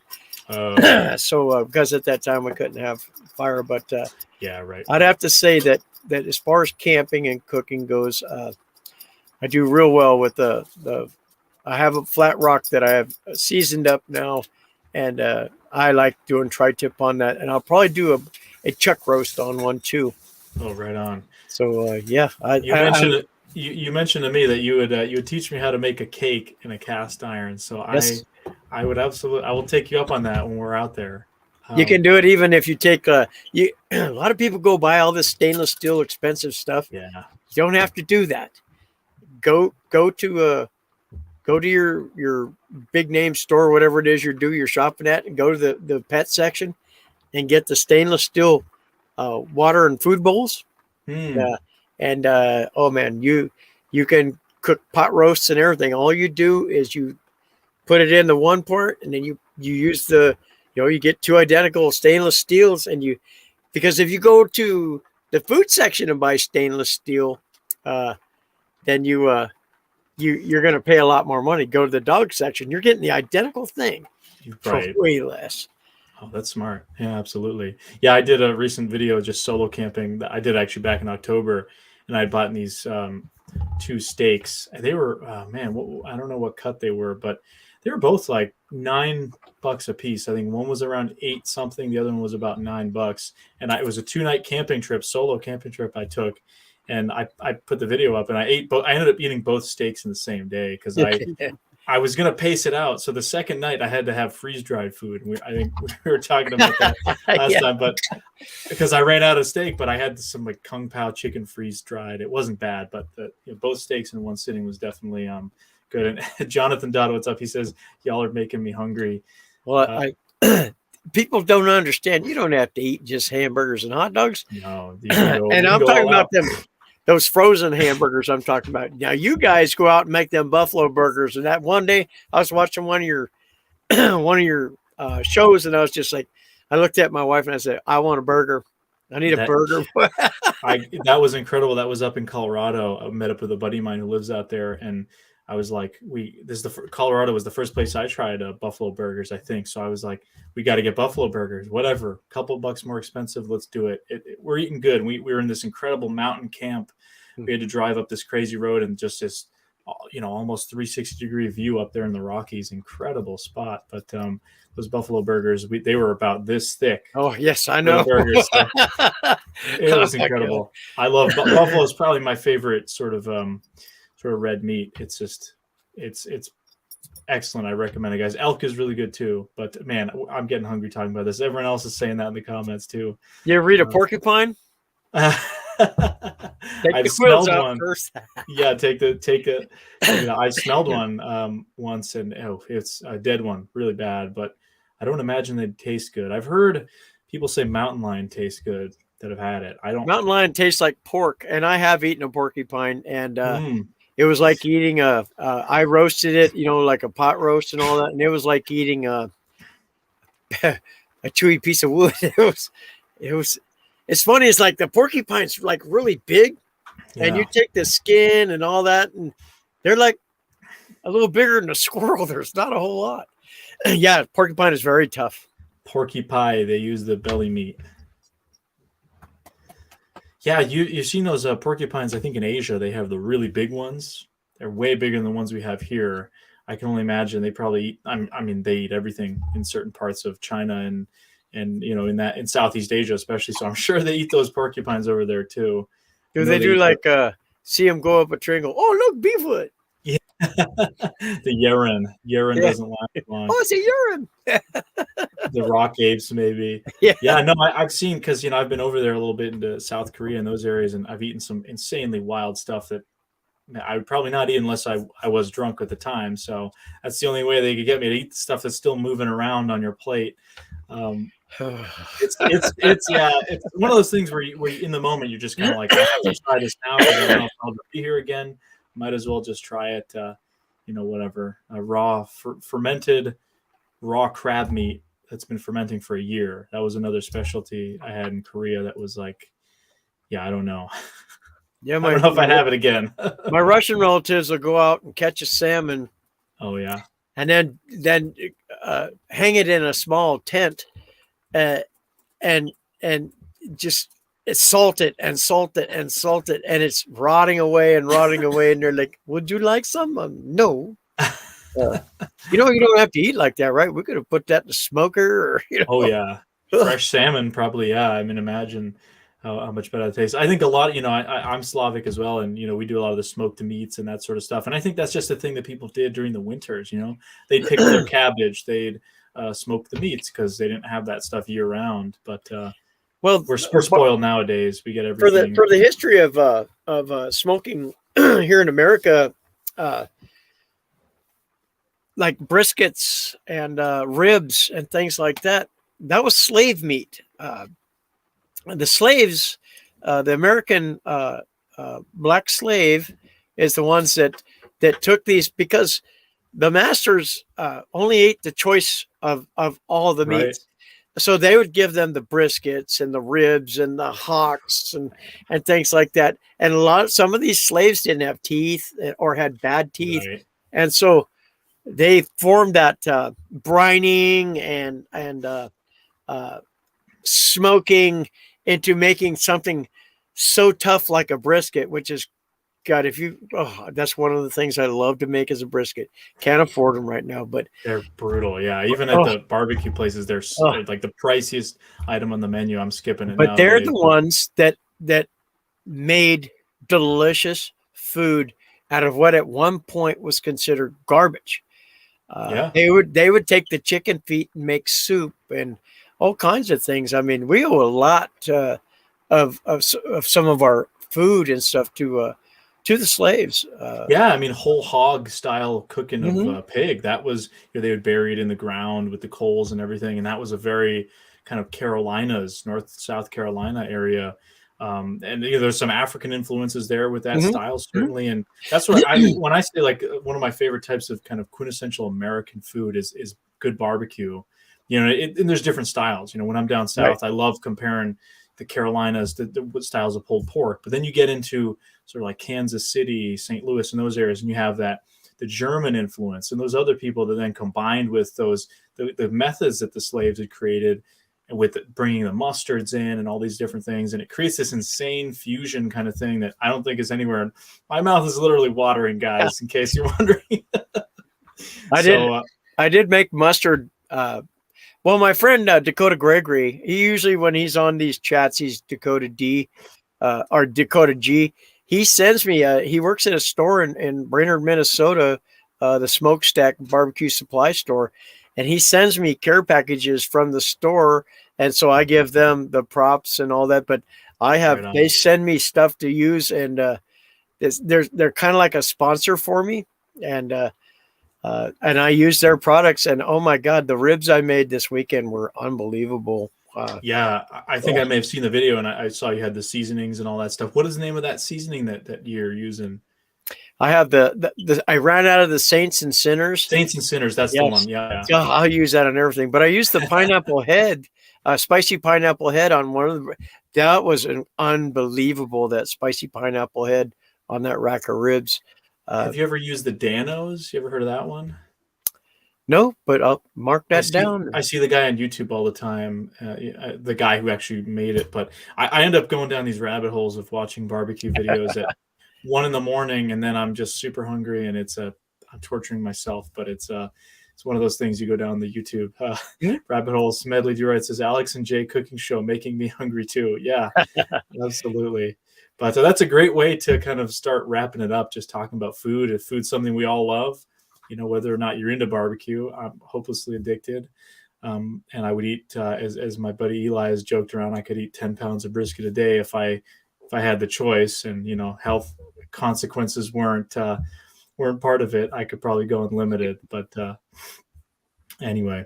And that's one of the things you do on your channel. It's, as you mentioned, you're not just interested in Bigfoot, you do all that sort of stuff, and you do cooking and stuff on your channel too. So another reason for people to check that out. Well, that's the Bigfoot Barbecue and Camp Cookbook, and then our podcast is Bigfoot Barbecue Dinner and Conversation, and you can find that just by going to Bigfoot Barbecue and Camp Cookbook.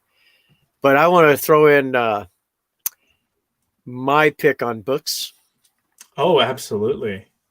Where Bigfoot Walks, yes. That's Robert Michael Pyle. He's going to be a guest on our show in February or March.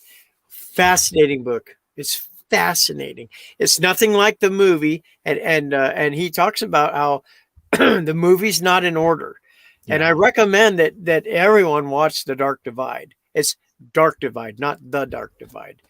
But very, very compelling movie.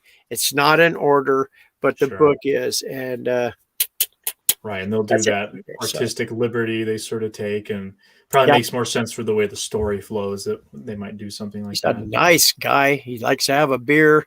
Hey, anybody that likes to have a beer is, in my book, a good guy, man.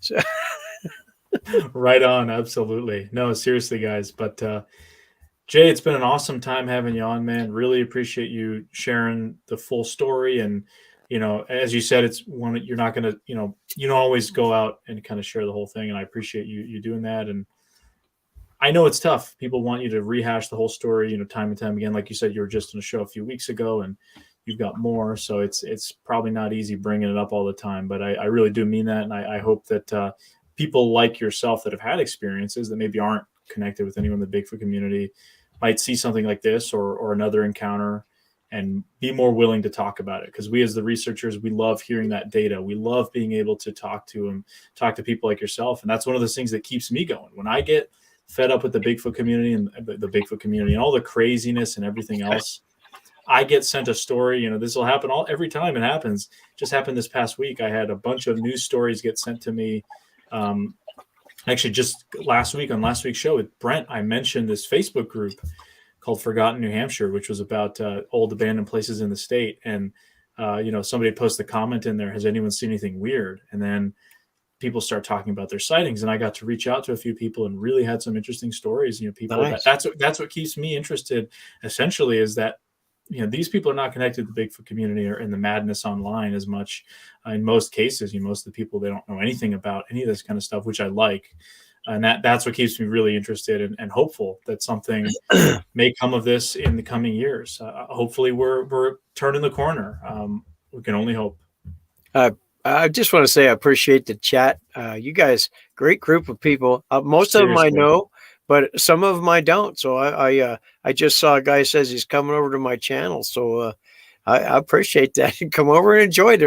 Got lots of cooking stuff you can watch. So absolutely, yeah. Don't go hungry, but or it'll probably make you more hungry, as we said. But awesome, yeah. Jonathan Dodd. Jonathan is awesome. He does great illustrations. He's done very talented artist. He's done some Bigfoot drawings for some of the stuff we've done with Beyond the Trail and other small town monster stuff. He just does a good job with that sort of stuff. And I want to put out there. I want to put out there before it's all over. Sure. If there's any ghost writers out there that feel like they could help me out, I've been working on a story for quite some time.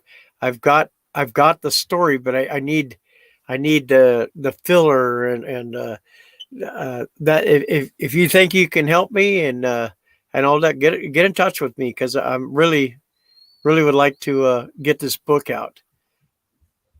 Absolutely. Anyone out there, feel free to reach out to me as well if you willing to do that, and I'll forward the message to Jay, of course, or if I get a comment on the video or something like that, I will of course let you know. But other than that, I have your YouTube channel linked down below. Okay. Is there anything else or any other way you want people to get in touch with you or anything like that, or is that probably the best? Pornhub.com. No, I'm kidding. Farmersonly.com. Look for that's great. No, you have my email and Facebook is easy. I had to change my password because I got trolled and then I got hacked. So, but you know what? I took care of it before anything could happen. My daughter-in-law said, you got hacked. You just got it. Change your password. So she was right on it. So those things, yeah, when they happen and people start sending messages and it just gets out of control with the hacking. But what do you it was easy because the guy is Robert E. Moorhead, and he sent this message and it says, "Is this you in this video?" And it has a sad face, like he's disappointed in me. And so I hit it like an idiot. Yeah. And it took me to TikTok, and then I went back and one thing leads to another. Yeah. Yeah. I was like, I don't do TikTok, dude. So I don't know. And he goes, "It is you in the video with the sad face." And he put it up again like an idiot. I hit it again. And my daughter-in-law is like, send that to me right now. I have TikTok. I sent it to her. She goes, change your password right now because this is not. I was like, man, here I am, 60 years old. I fell for that one, boy.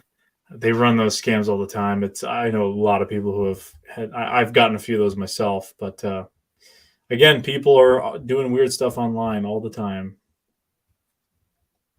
You have a Buckwash channel, or who are they talking about? So Thomas, I don't know. I know Brent was posting about it earlier. I don't know if it's a different channel or if they're just doing it on one of the channels. Well, no, he's on Monster X. I listened to him and Julie on the show. Yeah. So I know that I think they're doing if it is a YouTube channel of its own, it's called Bookwas Crew or something like that. And Bookwas obviously is a reference to one of the tribal names in British Columbia, Canada. I think it was Thomas and Leon and some other folks that were all in that. They kind of were forming their own. I don't know if they're some own group, but if one of them wants to clarify it before we wrap up here, feel free to. But anyway, yeah, no, seriously, again, really, really appreciate you coming on and staying on for 2+ hours here with us. It's been awesome time. You're one of my favorite people, so appreciate that, Jay. And I cannot wait to link up and not only do some Bigfooting and just have some fun out in the woods, but really just kind of hang out. That's the best part of this stuff. Here we go. Brent says Jerry started a new channel, was trying to get his subs back. Oh, okay. Says Jerry was having problems with YouTube, so he started a new one. Okay, cool. So there you have it, folks. Mr. Jay Burch. Check out his YouTube channel, link below. And yeah, absolutely. He's gonna actually have Brian and Chewy, or not Brian and Chewy, but I think just Brian. Chewy may he's not going to talk much. No, he said he's going to bring Chewy on there with him. Chewy will come on too. Yeah. Awesome. I'm looking forward to that and other folks you have on as well. And wishing you the best of luck with that show too. We have the Christmas show next week. So if you got a few minutes, we're just going to have a few people on here and there. Just great. Excuse me. Grateful for the year. Sure. And after that, we have Kathy Strain. And then I have Brian and Chewy. So we were only going to do this once every 2 weeks, but people liked it right away. So, and people started saying, well, I can do it this day, that day. And it's, so it's just worked right as well, right? Per week. So, geez, I appreciate the support. Mrs. Barbecue says, great show, Alex. First time he's told the whole story in order. Oh, awesome. Well, who the hell is this Mrs. Barbecue? Troller. Absolutely. Interesting chat. Yeah. Thanks again, everyone in the chat. Always some great people involved. And any newcomers, people that are first time listening to the show, we do these sorts of live streams every Monday night at 8 p.m. Eastern, where it's just conversations, all sorts of stuff. Occasionally we'll do some panels, but mostly it's just kind of one-on-one conversation with people that I find interesting and just want to talk to. And that was an awesome time with Jay. So with that being said, I hope everyone has a great rest of their week here. Next week, as I mentioned at the beginning of the show, we'll be having on Robert Robinson. We're talking about skunk ape stuff. He's an author, done a few books, so really looking forward to that. Thank you, Peggy, for that super chat. And again, everyone have a great rest of your week, and we will see you guys all next Monday. And thanks again, Jay. Thomas. You're welcome, man. Thanks, guys. Bye-bye.